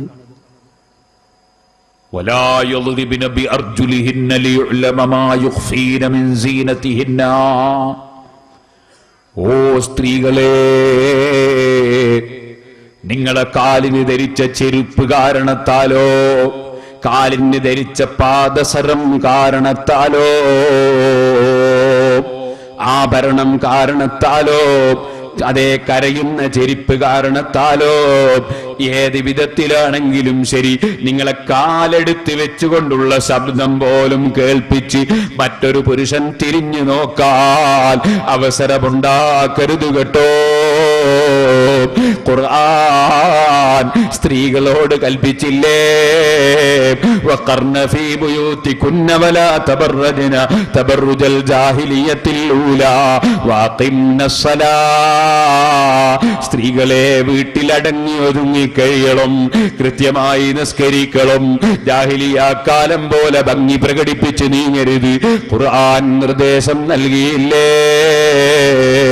ഓ മുസ്ലിം ചെറുപ്പക്കാരെ, അറിയില്ലേ നിങ്ങൾക്ക്? സഹീഹ് മുസ്ലിമിനുണ്ട് ഒരു ഹദീസ്. ഒരു ചെറുപ്പക്കാരൻ നബി സല്ലല്ലാഹു അലൈഹി വസല്ലം തങ്ങളെ സമീപത്ത് വന്ന് ചോദിക്കുന്നു, നബിയേ, ഞാനൊന്നെന്റെ ഭാര്യ വീട്ടിൽ പോകട്ടെ നബിയേ. ഏതാ സമയം ഇസ്ലാമിന്റെ വിരോധികൾ മുസ്ലിമീങ്ങളെ കൊന്നൊടുക്കാൻ വന്നൊരു സന്ദർഭമാണ്. അപ്പോൾ അവരെ നേരിടുന്ന യുദ്ധമാണ്. ആ യുദ്ധം നടക്കുമ്പോ ഇന്നത്തെ തീവ്രവാദികളും അതുപോലെ ഭീകരവാദികളും പറയുന്നത് പോലെ ഇസ്ലാം എന്ന് പറയുന്നത് ഭീകരവാദം, അതേ ഭീകരവാദത്തെയും പ്രോത്സാഹിപ്പിച്ചിട്ടില്ല, തീവ്രവാദത്തെ പ്രോത്സാഹിപ്പിച്ചിട്ടില്ല, മറിച്ച് കടുത്ത ഭാഷയിൽ എതിർത്തതാണ്. പറയട്ടെ, ഇസ്ലാമിന്റെ ജിഹാദ് അത് നാലാള് കമ്മിറ്റി ഉണ്ടാക്കി ബോംബ് നിർമ്മിക്കുന്ന ഏർപ്പാടല്ല. ഇസ്ലാമിന്റെ ജിഹാദ് ഏതെങ്കിലും ഒരു പെണ്ണിനെ പ്രേമിച്ച് വ്യഭിചാരത്തിന് തുരിഞ്ഞിട്ട് ഇസ്ലാമിലേക്ക് ജനങ്ങളെ കൊണ്ടുവരുന്ന കഥാ കടുത്ത തമ്മാടിത്തമല്ല. ഇസ്ലാമിന്റെ ജിഹാദ് അത് അധ്വാനമാണ്. ഇസ്ലാമിനെ നശിപ്പിക്കാൻ വരുന്നവരെ ഇസ്ലാമിക ഭരണകൂടത്തിന് കീഴിൽ നിന്നുകൊണ്ട് നബി സല്ലല്ലാഹു അലൈഹി വസല്ലമ തങ്ങളാകുന്ന രാഷ്ട്രത്തലവന്റെ പിന്നിൽ നിന്ന് സഹാബത്ത് നേരിട്ടിട്ടുണ്ട്. ഒരു രാഷ്ട്രത്തലവന്റെ പിന്നിലാണ് ഇസ്ലാമിന്റെ യുദ്ധം. അതാണ് ബുഖാരിയിൽ കണ്ടില്ലേ, ബാബു അൽ ഇമാമു ജുന്നത്തുൻ യുഖാതലു മിൻ വറാഇഹി. ഇമാം അതാ ഭരണാധികാരിയുടെ പിന്നിൽ നിന്നുകൊണ്ടാണ് ഇസ്ലാമിന്റെ പോരാട്ടം. ഓ മുഅ്മിനേ, നാലാള് കമ്മിറ്റി ഉണ്ടാക്കി ഗവൺമെന്റിനെ അട്ടിമറിക്കാമെന്ന ചിന്തയിൽ നിങ്ങൾ കണ്ടില്ലേ, കാശ്മീരിൽ തീവ്രവാദം നടത്തിയിട്ട് ആയിരക്കണക്കിന് മുസ്ലിങ്ങളെ കൊന്നൊടുക്കിയില്ലേ? രണ്ടു കൂട്ടരും കൊന്നത് മുസ്ലിമിനെയല്ലേ? നേരിടുന്നവർ കൊന്നതും മുസ്ലിമിനെ, തീവ്രവാദം ഉണ്ടാക്കുന്നവൻ കൊന്നതും മുസ്ലിമിനെ. അങ്ങനെ ആയിരങ്ങൾ മരിക്കാൻ കാരണമായത് തീവ്രവാദമല്ലേ? ചോദിക്കട്ടെ, ഇന്ന് ലോകത്തുള്ള സർവ്വ മുസീബത്തും തീവ്രവാദത്തിന്റെ പേരിലല്ലേ? ഞാൻ അതിലേക്ക് ഇപ്പൊ കടന്ന് സംസാരിക്കുന്നില്ല. നാശം, ഏറ്റവും വലിയ നാശമുണ്ടാക്കുന്ന പ്രസ്ഥാനമാണ് തീവ്രവാദി പ്രസ്ഥാനങ്ങൾ. മുസ്ലിമീങ്ങൾ ഒരിക്കലും അവരുടെ ചക്കരവാക്കി കെട്ടുപെട്ടു പോകണ്ട. ഇപ്പോൾ അതിലേക്ക് കിടന്ന് സംസാരിക്കുന്നില്ല. ഇസ്ലാം ദീൻ എങ്ങനെ നിലനിർത്തണമെന്ന് പണ്ഡിതന്മാർക്കറിയാം. ജനങ്ങൾ എങ്ങനെ പ്രവർത്തിക്കണമെന്ന് പണ്ഡിതന്മാർക്കറിയാം. അവർ ഖുർആൻ പഠിച്ചിട്ടുണ്ട്, ഹദീസ് പഠിപ്പിച്ചിട്ടുണ്ട്. അവർ റസൂലുള്ളാഹിന്റെ ദീൻ അയിമ്മത്ത് മുഖേന മനസ്സിലാക്കിയിട്ടുണ്ട്. കാണുന്ന ആളുകളോട് സക്കാത്തിന്റെ പൈസയും കമ്മിറ്റി മുഖേന പിരിച്ചിട്ട് ആയുധം വാങ്ങിക്കൂട്ടുന്ന ഏർപ്പാട് ഇസ്ലാമല്ല. അവർക്ക് സക്കാത്ത് കൊടുത്താൽ വീടുന്നതുമല്ല. മുസ്ലിമീങ്ങളെ, ഒരിക്കലും ഒരു മുസ്ലിം തീവ്രവാദത്തിലേക്ക് പോകണ്ട. ഇസ്ലാമിന്റെ ജിഹാദ് എന്താണെന്ന് പണ്ഡിതന്മാർക്കറിയാം. അത് വേണ്ട സന്ദർഭങ്ങളിൽ അവർ പറഞ്ഞിട്ടുമുണ്ട്. ഇപ്പോൾ ഞാൻ അതിലേക്ക് കടന്ന് സംസാരിക്കുന്നില്ല. പറഞ്ഞു വന്നതോർക്കളും അല്ലാഹുവിന്റെ റസൂൽ സല്ലല്ലാഹു അലൈഹി വസല്ലമ തങ്ങളുടെ കൂടെ അതാ അനിവാര്യ ഘട്ടത്തിൽ, യുദ്ധം നടക്കുന്ന ഘട്ടത്തിൽ യുദ്ധത്തിന് പോയപ്പോൾ ആ യുദ്ധത്തിൽ പങ്കെടുക്കുന്ന ഒരു ചെറുപ്പക്കാരനാണ്, നബിയെ ഞാനൊന്നെന്റെ വീട്ടിലേക്ക് പോകട്ടെ, ഞാൻ ഈ അടുത്താണ് വിവാഹം കഴിച്ചത്, ഞാൻ അടുത്ത് വിവാഹം കഴിച്ചൊരു ചെറുപ്പക്കാരനാണ്, ഞാനൊന്നെന്റെ ഭാര്യയുള്ള വീട്ടിലേക്ക് പോകട്ടെ. ചോദിച്ചപ്പോൾ സമ്മതം കൊടുത്തു. യുദ്ധത്തിനിടയിൽ സമ്മതം കൊടുത്തു. പറഞ്ഞു, ആയുധം കരുതി പോകണം, ശത്രുക്കൾ എവിടെയെങ്കിലും ഉണ്ടെങ്കിലോ. ആയുധവും കയ്യിൽ പിടിച്ച ചെറുപ്പക്കാരൻ വീട്ടിലേക്ക് പോയി. ഓ യുവാക്കളെ, കയറി ചെല്ലുമ്പോൾ കണ്ടതെന്താണ്? സ്വന്തം ഭാര്യ റൂമിന്റെ പുറത്തു വന്ന് നിൽക്കുന്നു. അതിഷ്ടപ്പെട്ടില്ല. വീട്ടിൽ അടങ്ങി ഒതുങ്ങിയിരിക്കേണ്ട ഭാര്യ വീട്ടിൽ നിർത്തിപ്പോയ ഞാൻ തിരിച്ചു വരുമ്പെന്തേ പുറത്ത് കാണുന്നു. ദേഷ്യം പിടിച്ചു. സുബ്ഹാനല്ലാഹ്, എയർപോർട്ടിൽ ഞാൻ ഇറങ്ങുന്നുണ്ട്, നീയും മക്കളും നേരത്തെ തന്നെ അവിടെ എത്തണമെന്ന് വിളിച്ചു പറയുന്ന ചെറുപ്പക്കാരില്ലേ? എന്നിട്ട് 1000 ആണിന്റെയും പെണ്ണിന്റെയും ഇടക്ക് പോയി, കാണുന്ന അന്യപുരുഷന്മാരെ മുന്നിൽ പോയി, കാണുന്ന പോലീസുകാരന്റെയും സെക്യൂരിറ്റിയുടെയും മുന്നിൽ പോയി, മുസ്ലിമിന്റെയും അമുസ്ലിമിന്റെയും മുന്നിൽ പോയി. ആ എയർപോർട്ടിൽ പോയിട്ട് സുബ്ഹാനല്ലാഹ്, സ്വന്തം ശരീരത്തിന്റെ ഭംഗിയും പ്രകടിപ്പിച്ച് കാത്തി നിൽക്കുന്ന ഉളുപ്പില്ലാത്ത സ്ത്രീകളില്ലേ? അതിന് ക്ഷണിച്ചു വരുത്തുന്ന ചെറുപ്പക്കാരില്ലേ? ചോദിക്കട്ടെ, നിങ്ങൾ മാത്രമാണോ വിദേശത്ത് പോകാറുള്ളത്? ഞങ്ങളാരും വിദേശത്ത് പോകാത്തവരാണോ? ഞങ്ങളാരും ഭാര്യമാരോട് സ്നേഹമില്ലാത്തവരാണോ? ഈ ഇന്ത്യ രാജ്യത്തെ ഏറ്റവും കൂടുതൽ വിദേശത്തേക്ക് യാത്ര ചെയ്യുന്ന വ്യക്തി ഞാൻ മനസ്സിലാക്കുന്നു ശൈഖുനാ കാന്തപുരം ഉസ്താദായിരിക്കും. ചോദിക്കട്ടെ, ഞങ്ങളൊക്കെ പോകുമ്പോൾ ഞങ്ങളെ ഭാര്യമാരെ എയർപോർട്ടിലേക്ക് വിളിക്കാറുണ്ടോ? ഞങ്ങൾ പോയി വരുന്ന സമയത്ത് എയർപോർട്ടിലേക്ക് ക്ഷണിക്കാറുണ്ടോ? എന്തിനാണ് ഈ പെണ്ണിനെ കൊണ്ടുവന്ന് കാഴ്ചവെക്കുന്നത്? മോനെ, നീ ഒന്ന് അല്പം നിനക്ക് ചിന്തിച്ചുകൂടെ? പറയട്ടെ, അല്ലാഹുവിനെ ഭയപ്പെട്ട് ജീവിക്കണം, തഖ്വയോടെ ജീവിക്കണം. ഓ ഉമ്മമാരെ, നിങ്ങൾക്ക് എയർപോർട്ട് കാണണം അല്ലേ? നല്ല നിയ്യത്തോടെ ഇരുന്നോ, ഹജ്ജിന് പോകാമല്ലോ, എയർപോർട്ട് കാണാമല്ലോ, പ്ലെയിനിൽ കയറാമല്ലോ, ഹജ്ജിന് തൽബിയത്തും ചൊല്ലി ലബ്ബൈക അല്ലാഹുമ്മ ലബ്ബൈക് ഉത്തരം ചെയ്യുന്നുവെന്ന് സന്തോഷപൂർവ്വം പറഞ്ഞുകൊണ്ട് ഭക്തിയോടെ പോകാനുള്ള യാത്രക്ക് അല്ലാഹ് നിങ്ങൾക്ക് തൗഫീഖ് നൽകട്ടെ. എന്റെ പ്രസംഗം കേൾക്കുന്ന ഉമ്മമാരെ, അന്യപുരുഷന്മാരെ മുന്നിലേക്ക്, എയർപോർട്ടിലേക്ക് എന്റെ ഭാര്യയെ ഞാൻ വിളിച്ചിട്ടില്ല. പക്ഷേ ഹജ്ജിന് പോകാൻ വേണ്ടി എന്റെ ഭാര്യ 2 തവണ എന്റെ കൂടെ വന്നിട്ടുണ്ട്. എന്തുകൊണ്ടെന്നാൽ എനിക്ക് കഴിവും പ്രാപ്തിയും ഉണ്ടായിട്ടല്ല. അല്ലാഹ് തൗഫീഖ് തരും, അല്ലാഹ് തൗഫീഖ് തരും. അതിന് നിങ്ങൾ ക്ഷമിച്ചു നിൽക്കണം. ഞാൻ ഇപ്പോൾ അതിലേക്ക് കടന്ന് സംസാരിക്കുന്നില്ല. പറഞ്ഞു വന്ന വിഷയം തീർക്കട്ടെ. അങ്ങനെ അതാ മഹാനായ ഈ ചെറുപ്പക്കാരനായ സഹാബി വീട്ടിലേക്ക് അങ്ങ് ചൊല്ലുമ്പോ വീട്ടിന്റെ പുറത്ത് ഭാര്യ വന്നു നിൽക്കുന്നത് കണ്ടപ്പോ ഈമാൻ അതാ ഹൃദയത്തിൽ തിളച്ചു മറിഞ്ഞു. കയ്യിലുള്ള കുന്തം കൊണ്ട് സ്വന്തം ഭാര്യയെ കുത്താനൊരുങ്ങി. എന്തിന് നീ പുറത്തു വന്നു നിന്നു? ഉടനെ ആ പെണ്ണ് പറഞ്ഞു, എന്നെ ഒന്നും ചെയ്യല്ല, ഞാൻ എന്തിനു പുറത്തു വന്നു എന്ന് നിങ്ങളൊന്ന് കയറി നോക്കൂ. വാതിൽ തുറന്നു നോക്കുമ്പോ ഒരു പടുകൂറ്റൻ പാമ്പ്, ഒരു പടുകൂറ്റൻ പാമ്പ് അവിടെ അതാ കട്ടിലിന്റെ ഉള്ളിൽ കിടക്കുന്നു. കയ്യിലുള്ള ആയുധം കൊണ്ട് ആ ചെറുപ്പക്കാരൻ ആ പാമ്പിനെ എങ്ങട്ട് കുത്തി. അതേ അബൂ സഈദ് ഖുദരി റളിയല്ലാഹു അൻഹു പറയുന്നു, ആരാണ് ആദ്യം മരിച്ചതെന്നറിയില്ല. പാമ്പാണോ ആ സഹാബിയാണോ? പാമ്പ് പെട്ടെന്ന് തന്നെ അദ്ദേഹത്തെ ആക്രമിച്ചു. ആ സഹാബി അവിടെ മരിച്ചങ്ങ് വീണു. സഹാബികളായ ഞങ്ങൾ വിവരമറിഞ്ഞു. നബി സല്ലല്ലാഹു അലൈഹി വസല്ലമ തങ്ങളുടെ സമീപത്ത് വന്ന് വിവരം പറഞ്ഞപ്പോ അല്ലാഹുവിന്റെ റസൂല് പറഞ്ഞു, ഇസ്തഗ്ഫിറുഹു ലി അഖീകും, നിങ്ങളുടെ സഹോദരൻ മരിച്ചുവല്ലോ, മരിച്ച സഹോദരന് അല്ലാഹു പാപം പുറത്തു കൊടുക്കാൻ വേണ്ടി മരിച്ചവർക്ക് നിങ്ങൾ പ്രാർത്ഥിക്കുവീൻ.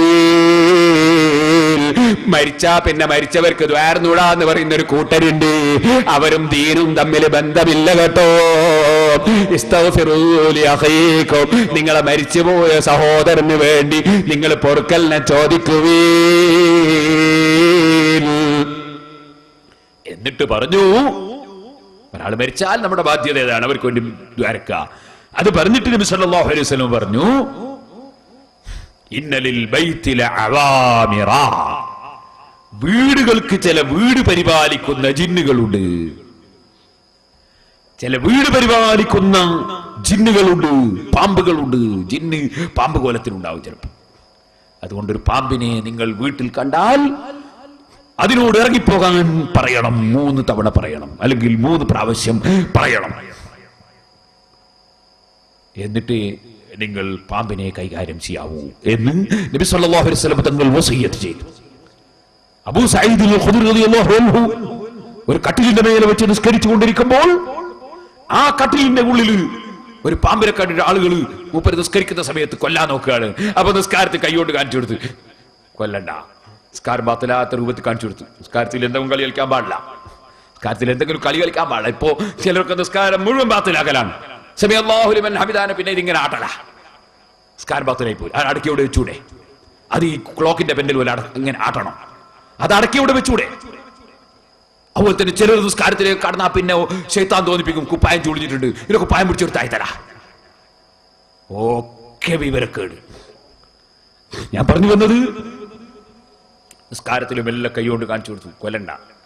നിസ്കാരം കഴിഞ്ഞപ്പോ പറഞ്ഞു, ഞാൻ കൊല്ലണ്ട എന്ന് പറയാൻ കാരണം ഇങ്ങനെ ഒരു സംഭവം നബി സല്ലല്ലാഹു അലൈഹി വസല്ലം കാലത്ത് നടന്നിരുന്നു. ഞാനിത് എന്തിനാ പറഞ്ഞത്?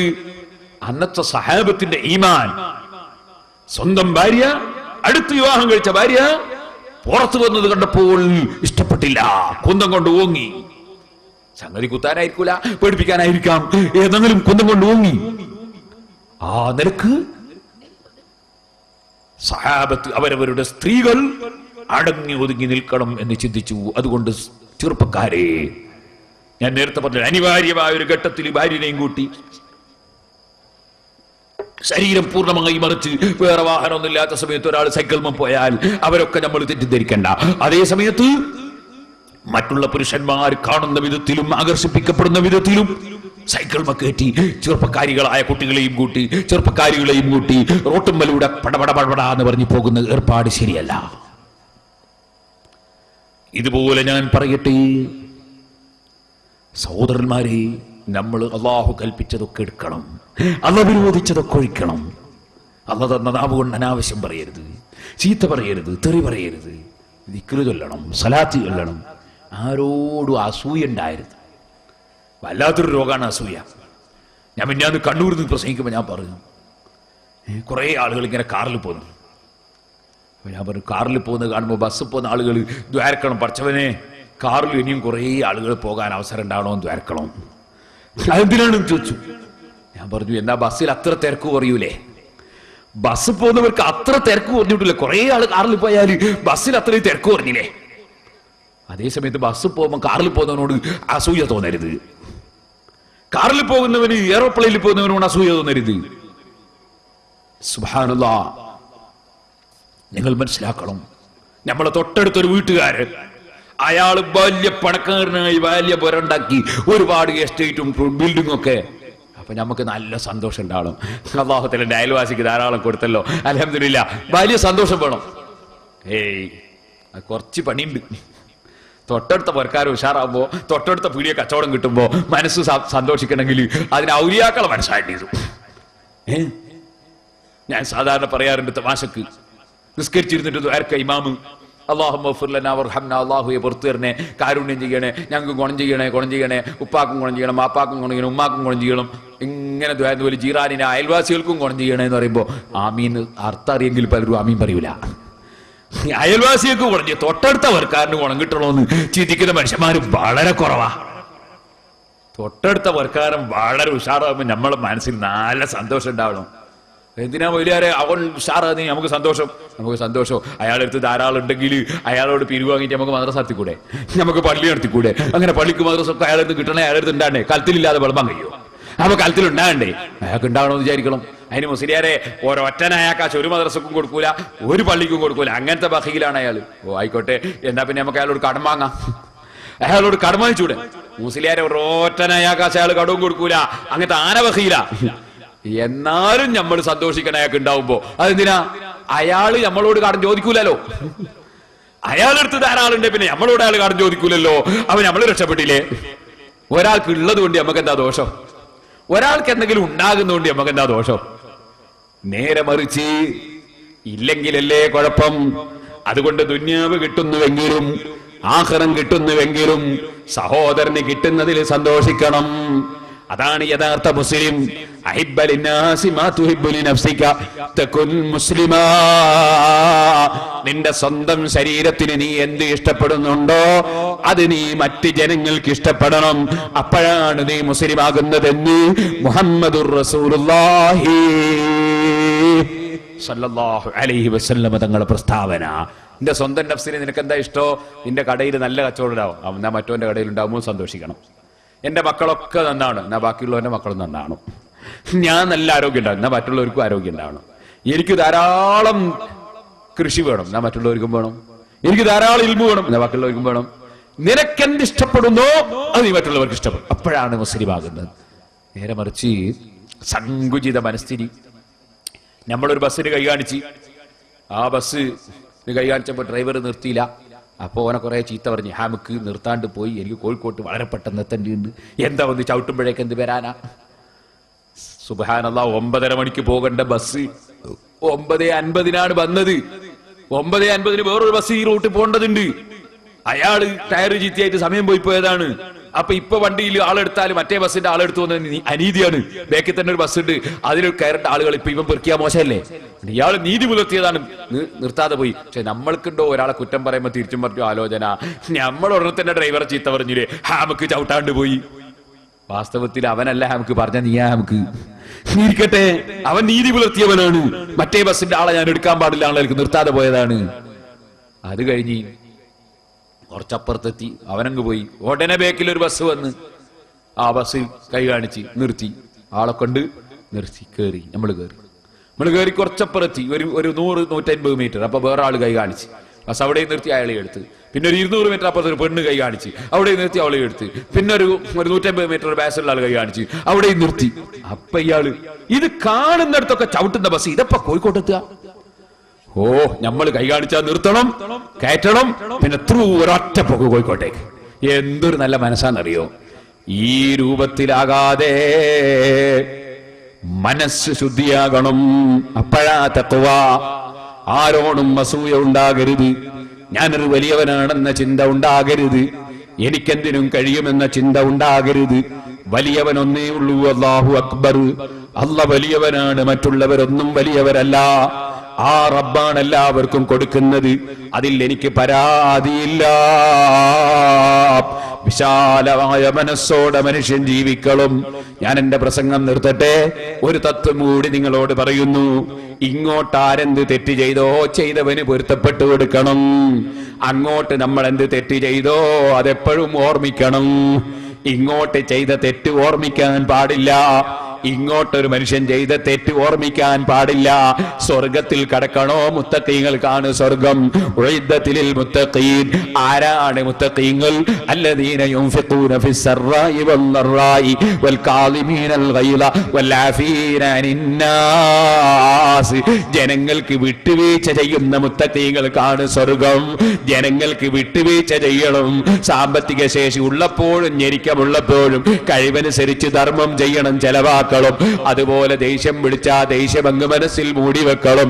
ദേഷ്യം പ്രകടിപ്പിക്കരുത്, ചീത്ത പറയരുത്, തെറി പറയരുത്, കല്ലെടുത്തെറിയരുത്, കൂക്ക് വിളിക്കരുത്, വികാരം പ്രകടിപ്പിക്കരുത്, അതാ പ്രകോപനം ഉണ്ടാക്കരുത്, തീവ്രവാദിയാകരുത്, വിട്ടുവീഴ്ച ചെയ്യുന്ന മനുഷ്യനാകണം. അവനാണ് സ്വർഗമെന്നല്ല പഠിപ്പിക്കുന്നു. കുടുംബങ്ങൾ തമ്മിൽ തെറ്റി ജീവിക്കുന്നവരില്ലേ, എന്തായാലും ഒരു ഇഞ്ച് ഞാൻ വിട്ടുകൊടുക്കൂല എന്ന നിലക്ക് കുടുംബവുമായി പോരാടുന്നവരില്ലേ, അയൽവാസികളുമായി പോരാടുന്നവരില്ലേ, ഗുരുവും ശിഷ്യനും തമ്മിൽ ഒരു ഇഞ്ച് വിടൂല എന്ന നിലക്ക് വാശി പിടിച്ച് നീങ്ങുന്നവരില്ലേ, സ്വന്തം ഉസ്താദുമാരെ തന്നെ ചീത്ത പറയുന്ന വാശിക്കാരില്ലേ.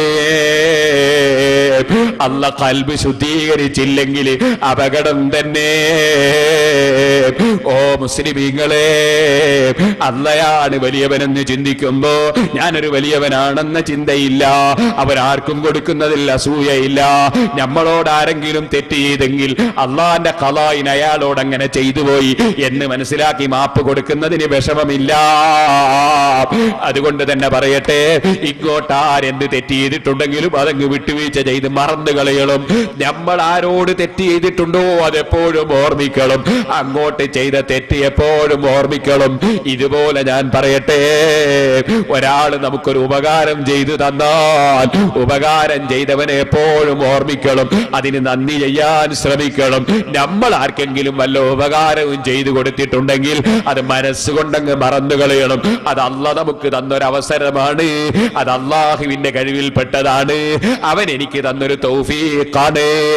അതെന്റെ വകയല്ല, അത് അള്ളാന്റെ വകയാണ്. അതുകൊണ്ട് ഞാൻ ഇന്ന ഉപകാരം ചെയ്തുവെന്ന് ഒരാളും ഉപകാരം ചെയ്ത ഉപകാരം ഓർമ്മിക്കാൻ പാടില്ല. അതേ സമയത്ത് നമുക്കാരെങ്കിലും ഉപകാരം ചെയ്താൽ അതെപ്പോഴും നമ്മൾ ഓർമ്മിക്കുകയും നന്ദിയുള്ളവരാവുകയും വേണം.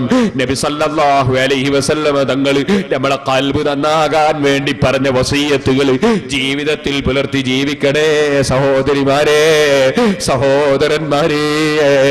രഹസ്യം അറിയുന്ന രാജാവ്, പരസ്യം അറിയുന്ന രാജാവ്, ആ രാജാവിന്റെ മുമ്പിൽ ഒരു കോടതി ഉണ്ടെന്ന ബോധത്തോടെ ഇന്ന് കാണുന്ന ആഡംബരങ്ങളെല്ലാം നശിച്ചു പോകും, ഇന്ന് കാണുന്ന വാഹനങ്ങളെല്ലാം നിർത്തി മയ്യിത്ത് കെട്ടിൽ കയറേണ്ടി വരും, ഇന്ന് കാണുന്ന വസ്ത്രങ്ങളെല്ലാം ജീവിതത്തിൽ ഊരി വെക്കേണ്ട ഒരു രംഗം വരും. എന്നിട്ട് കഫൻ തുണിയും പുതച്ചിട്ട് നമ്മളെ കൊണ്ടുപോകുന്നൊരു സന്ദർഭമുണ്ട്. ഇന്ന് വളരെ ഭംഗിയിൽ കാണുന്ന മുഖത്ത് നെറ്റിയുടെ മേലെ പരുത്തി വെക്കുന്നൊരു രംഗമുണ്ട്. മൂക്കിനും കണ്ണിനും കാതിനും ഒക്കെ പരുത്തി വെക്കുന്നൊരു സന്ദർഭമുണ്ട്. അതിനെക്കുറിച്ച് നല്ല ബോധം നമ്മളെ ഖൽബിലുണ്ടാകണം. ഓ മുസ്ലിം ചെറുപ്പക്കാരെ, എന്ത് ടെൻഷൻ ഉണ്ടായാലും എന്ത് പ്രശ്നമുണ്ടായാലും നിങ്ങൾ മയക്കുമരുന്നുമായി ബന്ധപ്പെടരുത് കേട്ടോ, കള്ളുമായി ലഹരിയുമായി ബന്ധപ്പെടരുത് കേട്ടോ. ഒരു ചെറിയ ഹദീസ് കൂടി പറഞ്ഞ് ഞാൻ എന്റെ പ്രസംഗം നിർത്തട്ടെ. നബി സല്ലല്ലാഹു അലൈഹി വസല്ലം തങ്ങൾ പറഞ്ഞു, ഓ മുസ്ലിമീങ്ങളെ, അല്ലാഹുവിന്റെ റസൂൽ നമ്മുടെ ആഖിറത്ത് നഷ്ടപ്പെട്ടു പോകാതിരിക്കാൻ വേണ്ടി ആവശ്യമായ സർവോപദേശങ്ങളും നൽകിയിട്ടുണ്ട്, ആവശ്യമായ സർവതത്വങ്ങളും പഠിപ്പിച്ചിട്ടുണ്ട്. മാതാപിതാക്കൾ അങ്ങേയറ്റം ആദരിക്കണം, ബഹുമാനിക്കണം, സ്നേഹിക്കണം, അത് അല്ലാഹുവിന്റെ റസൂല് പഠിപ്പിച്ചിട്ടുണ്ട്. വഅശ്റൂഹുന്ന ബിൽ മഅറൂഫ്, ഭാര്യാഭർത്താക്കന്മാര് തമ്മിൽ വളരെ നല്ല നിലയ്ക്ക് ജീവിക്കണം. ഭാര്യമാരോട് കടുത്ത സ്വഭാവത്തിൽ പെരുമാറരുത്, ഭാര്യമാരോട് നല്ല നിലക്ക് ഭർത്താക്കന്മാര് പെരുമാറണം. ഒരക്രമിയെ പോലെ, ക്രൂരനെ പോലെ ഭാര്യമാരോട് പെരുമാറരുത്. ഓ ഉമ്മമാരെ, പെൺകുട്ടികളെ, ഫസാലിഹാതു ഖാനിതാതുൻ ഹാഫിളാതുൽ ലിൽ ഗൈബി ബിമാ ഹഫിളല്ലാഹ്. അല്ലാഹുവിന്റെ അടുക്കൽ നല്ല സ്ത്രീകൾ ഭർത്താക്കന്മാരെ അനുസരിക്കുന്ന സ്ത്രീകളാണ്, അല്ലാഹുവിനെ അനുസരിക്കുന്ന സ്ത്രീകളാണ്, അതവും ഗുരുത്വവുമുള്ള പെൺകുട്ടികളാണ്. ഭർത്താവിനോട് കസർത്തി കയറുന്ന, ഭർത്താവിനെ ആദരിക്കാത്ത, അനുസരിക്കാത്ത പെണ്ണായി നമ്മൾ പെട്ടുപോകരുത്. ഭർത്താവിനെ അനുസരിക്കുന്ന പെൺകുട്ടികളാകണം. അതുപോലെ ചെറുപ്പക്കാരെ, കല്യാണം കഴിച്ചാൽ നമ്മളെ കസ്റ്റഡിയിലാണെന്ന നിലക്ക്, ക്രൂരമായ നിലക്കൊരു പെൺകുട്ടിയോടും പെരുമാറരുത് കേട്ടോ. പ്രായമുള്ള കാരണവന്മാരെ, ഉമ്മമാരെ, സ്വന്തം മക്കളെ ഭാര്യമാരോട് ക്രൂരതയോടുകൂടെ പെരുമാറരുത്. മക്കളെ ഭാര്യമാരോട് നല്ല നിലക്ക് പെരുമാറണം. ഓ ചെറുപ്പക്കാരെ, കല്യാണം കഴിച്ചാ ബാപ്പാനെ മറന്നു പോകരുത്, ഉമ്മാനെ മറന്നു പോകരുത്. ബാപ്പനെയും ഉമ്മനെയും നിക്കാഹ് ചെയ്ത് കൊണ്ടുവന്നതല്ല, അവര് നമുക്ക് ചെയ്ത ഉപകാരത്തിന് പകരം ചെയ്തു കൊടുത്തു തീർക്കാൻ നമ്മളെ കൊണ്ട് സാധ്യമല്ല. മരണം വരെ ഹിദ്മത്തെടുത്താലും മതിയാകൂല. അതുകൊണ്ട് ബാപ്പന്റെയും ഉമ്മന്റെയും ബഹുമാനം എപ്പോഴും ഓർമ്മിക്കണം. അതേ സമയത്ത് കല്യാണം കഴിച്ചു കൊണ്ടുവന്ന പെൺകുട്ടികളെ ആക്രമിക്കുന്ന രൂപത്തിൽ ഒരു ബാപ്പയും ഉമ്മയും പെരുമാറരുത്. നമ്മളെല്ലാം അള്ളാഹുവിലേക്ക് മടങ്ങുന്നവരാണെന്ന ബോധം വേണം. അല്ല നമ്മളെ ഖൽബ് കാണുന്നുണ്ട്, അല്ല നമ്മളെ വാക്ക് കേൾക്കുന്നുണ്ട്, അല്ല നമ്മളെ പ്രവൃത്തി കാണുന്നുണ്ട്, അവൻ രഹസ്യമറിയുന്നുണ്ട്, പരസ്യമറിയുന്നുണ്ട്. ആ ചിന്ത ജീവിതത്തിന്റെ സർവരംഗത്തും വേണം. അന്യപെണ്ണിന്റെ മുഖത്തേക്ക് നോക്കിയിട്ട് രസിക്കരുത്. അതേ അന്യസ്ത്രീയുമായി, ഓ ചെറുപ്പക്കാരാ, നിന്റെ മൊബൈൽ ഫോണിൽ അന്യപെണ്ണിന്റെ നമ്പറും വാങ്ങി വെച്ചിട്ട് നീ അവളെ വിളിച്ച് സംസാരിക്കരുത്. പെൺകുട്ടികളെ, അന്യപുരുഷന്റെ മൊബൈൽ ഫോണിൽ നമ്പർ വാങ്ങി നിങ്ങൾ അവരെ വിളിക്കരുത്. വിളിച്ചാൽ നിങ്ങൾ ഉത്തരം ചെയ്യരുത്. നിങ്ങൾ ഓർത്തോളം നിങ്ങളുടെ രഹസ്യവും പരസ്യവും അറിയുന്ന റബ്ബിനെ കുറിച്ചുള്ള ബോധത്തോടെ ജീവിക്കണം. ഇനി ഞാൻ പറയട്ടെ, എന്ത് ടെൻഷൻ വന്നാലും അലാ ബിദിക്രില്ലാഹി തത്മഇന്നുൽ ഖുലൂബ്, സർവ സമാധാനത്തിനും മാനദണ്ഡം അല്ലാഹുവിലുള്ള സ്മരണയാണ് കേട്ടോ, ദിക്റാണ് കേട്ടോ. ഞാൻ ഈ അടുത്ത് UAE പോയപ്പോ ഒരു ചെറുപ്പക്കാരൻ എന്നെ വിളിച്ചു. അദ്ദേഹത്തെ എനിക്ക് ഓർമ്മയില്ല. ഞാൻ ഒരു സ്ഥലത്തു നിന്ന് പ്രസംഗിച്ച് രാത്രി 1:30 മണിക്ക് കാറിൽ കയറി 2:30 മണിക്ക് പ്രസംഗിക്കാൻ വേറൊരു സ്ഥലത്തേക്ക് പോവുകയാണ്. രാത്രി 2:30 മണിക്ക്. കാരണം റമദാനിൽ തീരെ ഉറങ്ങാതെ ജോലിയൊക്കെ എടുത്ത് അവസാനം വരുന്ന പാവപ്പെട്ട ജനങ്ങളുണ്ട്. അള്ളാഹു എല്ലാവർക്കും ബർക്കത്ത് ചെയ്യട്ടെ. അവർ സുബഹി വരെ ഉറക്കഴിഞ്ഞ് സുബഹി സ്കെച്ച് കുറച്ച് കിടക്കലാണ്. അവിടത്തേക്ക് പോകുമ്പോൾ തിരക്കിട്ട് പോകുമ്പോൾ ഇയാൾ വിളിച്ചു, ചുറ്റിനോട് പറഞ്ഞു, ഉസ്താദേ, ഞാൻ നിങ്ങളെ കണ്ട് സംസാരിക്കണമെന്ന് വലിയ ആഗ്രഹത്തോടെ വന്നായിരുന്നു, നിങ്ങളെ തിരക്ക് കണ്ടിട്ട് സംസാരിക്കാൻ കഴിഞ്ഞില്ല എന്ന് പറഞ്ഞിട്ട് വിളിച്ചു. എന്നിട്ട് അദ്ദേഹം പറഞ്ഞു, ഏകദേശം കുറെ കൊല്ലങ്ങൾക്ക് മുമ്പ് അദ്ദേഹം പറഞ്ഞു, 2000 ഞാൻ എനിക്ക് തോന്നുന്നു, 2000 കാലത്ത് നിങ്ങൾ ഇവിടെ പ്രസംഗിക്കാൻ ഒരു ക്ലാസ് എടുക്കാൻ വന്നപ്പോൾ ഞാൻ ആ ക്ലാസ്സിലുണ്ടായിരുന്നു. ഞാനൊന്ന് സാമ്പത്തികമായി വളരെ പ്രയാസപ്പെട്ട ഒരു സന്ദർഭമായിരുന്നു. അങ്ങനെ എനിക്ക് ഒരു നിവൃത്തിയില്ലാഞ്ഞിട്ട് ആത്മഹത്യ ചെയ്താലോ എന്ന് വരെ എന്റെ മനസ്സ് തോന്നിപ്പോയ ഒരു കാലം. ഞാൻ പറയുന്നു, ഒരിക്കലും അങ്ങനെ തോന്നാൻ പാടില്ല. ആത്മഹത്യ ചെയ്ത് ഖബറിൽ ചെന്ന ബിരിയാണി വെച്ച് കാത്തിട്ടുണ്ടോ? അല്ല, ആത്മഹത്യ ചെയ്യാന്ന് പറഞ്ഞാൽ ഏറ്റവും വലിയ തെറ്റും ചെയ്ത് മരിക്കാന്നോ? മരിക്കൽ സ്വാഭാവികമാണ്. ഏറ്റവും വലിയ തെറ്റും ചെയ്ത് മരിക്കാന്നോ? അവനെ കാണാൻ കഴിയട്ടവൻ പിന്നെ ആരാണ്? സുബ്ഹാനല്ലാഹ്. ചെറുപ്പക്കാരൻ എന്നോട് പറഞ്ഞു, എന്നോട് എന്റെ സുഹൃത്തുക്കൾ പലരും പറഞ്ഞു, സമാധാനം കിട്ടണമെങ്കിൽ ലഹരി ഉപയോഗിക്കണം, സമാധാനം കിട്ടണമെങ്കിൽ ലഹരി ഉപയോഗിക്കണം. അൽഹംദുലില്ലാഹ്, ഞാൻ നിങ്ങളെ ക്ലാസ്സിൽ വന്ന സമയമായിരുന്നു. നിങ്ങളോട് ഞാൻ സങ്കടം പറഞ്ഞു, നിങ്ങൾ എനിക്കൊരു ദിക്ർ എഴുതി തന്നു, ഞാൻ ആ ദിക്ർ ചൊല്ലി. അൽഹംദുലില്ലാഹ്, ഇന്ന് എനിക്ക് ധാരാളം ബിസിനസ് ഉണ്ട്, നല്ല പുരോഗതി ഉണ്ട്, എനിക്കിപ്പോ ഒരു പ്രശ്നവും ഇല്ല. ദിക്ർ അത് വലിയ മഹത്വമുള്ളതാണ്. അൽഹംദുലില്ലാഹ്. ഞാൻ അയാൾ ഇങ്ങനെ പറഞ്ഞപ്പോ ഞാനതൊക്കെ കേട്ട് അവസാനം ഞാൻ പറഞ്ഞു, ഏതായാലും അള്ളാഹു നിങ്ങൾക്ക് പുരോഗതി തന്നിട്ടുണ്ടെങ്കിൽ എനിക്കറിയില്ല, നിങ്ങളെ അറിയില്ല, നിങ്ങളെ കഴിവ് എനിക്കറിയില്ല. സിറാജുൽ ഹുദക്ക് 20ാം വാർഷിക സമ്മേളനമുണ്ട്. സമ്മേളനത്തോടനുബന്ധിച്ച് സിറാജുൽ ഹുദക്ക് എന്തെങ്കിലും സ്ഥിരം വരുമാനം ഉണ്ടാക്കണമെന്ന് ആഗ്രഹമുണ്ട്. കുറച്ചെങ്കിലും 20 ലക്ഷം റുപ്യോളം വേണം മാസത്തിൽ ചെലവ് ചെയ്യണമെങ്കിൽ സിറാജുൽ ഹുദക്ക്. സിറാജുൽ ഹുദ കാണണമെങ്കിൽ ഒരു ദിവസം മെനക്കെട്ടാ പോരെ, കുറേ ദിവസം വരണം, എന്നാലേ സിറാജുൽ ഹുദ തീർത്തും കാണുള്ളൂ. ഒരു സ്ഥലത്ത് മാത്രമല്ല, സിറാജുൽ ഹുദ ചരിത്രവും വർത്തമാനവും എന്ന CD-യിൽ സ്ഥാപനങ്ങളൊക്കെ കൊടുത്തിട്ടുണ്ട്. സഹോദരന്മാരെ, ഞാൻ പറഞ്ഞു വന്നത് 20 ലക്ഷം റുപ്യോളം ചെലവിന് വേണം. അപ്പൊ ഈ സമ്മേളനത്തോടനുബന്ധിച്ച് ഒരു 10 കോടി റുപ്യ സംഭരിച്ചിട്ട് ഒരു സ്ഥിര വരുമാനത്തിന് എന്തെങ്കിലും ചെയ്യണം എന്ന് മനസ്സിലാക്കി. 10 കോടി റുപ്യക്ക് ഇന്നത്തെ കണക്കിന് ഒരു 5 ലക്ഷം റുപ്യ മാസം ശമ്പളം വരുമാനം കിട്ടുള്ളൂ. എന്നാൽ അതാണെങ്കിൽ അതാകട്ടെ എന്ന് വിചാരിച്ചു. അൽഹംദുലില്ലാഹ്, സ്ഥാപനത്തിൽ അല്ലാഹു ബർക്കത്ത് തന്നിട്ടുണ്ട്. ഇവിടെ വന്നപ്പോൾ തന്നെ കുറെ ആൾ നേർച്ച തന്നു, നേർച്ച കിട്ടുന്നുണ്ട്. നാദാപുരത്തൊരു മൗലവി വന്നിരുന്നു. മൂപ്പര് എനിക്കാരെങ്കിലും നേർച്ച കൊണ്ടെത്തന്ന ഞാൻ കീശയിലിടാൻ പറയുന്നത് ഭാര്യമായിട്ട് എടുത്ത് പിടിച്ചിങ്ങനെ കാണിച്ചു കൊടുത്തു മനുഷ്യന്മാർക്ക്. അൽഹംദുലില്ലാഹ്. അപ്പൊ ഞാനതിനെ സംബന്ധിച്ച് വിശദീകരിച്ചു. അയാൾ 7 വരുത്ത് നാദാപുരത്ത് വന്നു. അയാൾ ആദ്യം വരുന്ന സമയത്ത് 2 ലക്ഷം റുപ്യോളം നേർച്ച കിട്ടാറുണ്ടായിരുന്നു. അയാൾ 7 വരുത്ത് വന്നു പോയി. ഇപ്പൊ ഏകദേശം 7 ലക്ഷം റുപ്യോളം കിട്ടുന്നുണ്ട് മാസത്തിൽ. അൽഹംദുലില്ലാഹ്. 7 പ്രാവശ്യം അയാൾ വന്നു. 7 പ്രാവശ്യവും ഞാൻ മറുപടി പറഞ്ഞു. അവസാനം എന്റെ CD ഇറങ്ങി. സത്യത്തിന്റെ മുന്നേറ്റം, സലഫിയുടെ പിന്മാറ്റം. അള്ളാഹ് അങ്ങനെയെന്ന് എന്റെ മനസ്സിൽ തോന്നിപ്പിച്ച് പേര് കൊടുക്കാൻ. പിന്നെ ഇതുവരെ പിന്മാറിയതായിട്ട് ഞാൻ മനസ്സിലാകും. പിന്നെ ഇതുവരെ അങ്ങ് വന്നിട്ടില്ല. ഏതോ ആകട്ടെ, ഈ നിലക്ക് 7 ലക്ഷം രൂപയോളം നേർച്ച കിട്ടുന്നുണ്ട്. പക്ഷെ അതുകൊണ്ടൊന്നും മതിയാവൂല. അതുകൊണ്ട് നിങ്ങൾ, ഞാൻ കുറ്റ്യാടിയിൽ 3.5 ലക്ഷം ഉറുപ്പിക മാത്രം ഒരു സെന്റിന് വിലയുള്ള 70 സെന്റ് സ്ഥലം എടുത്തിട്ടുണ്ട് എന്ന് പറഞ്ഞു. 3.5 ലക്ഷം രൂപ മാത്രമെന്ന് ഞാൻ മനഃപൂർവ്വം പറഞ്ഞതാ. കാരണം അതിപ്പോ വിൽക്കുകയാണെങ്കിൽ 10 ലക്ഷം കിട്ടും ഒരു സെന്റിന്. അത്രയും നല്ല ടൗണിന്റെ സെന്ററിലാണ്, എടുക്കാൻ ആളുണ്ട്.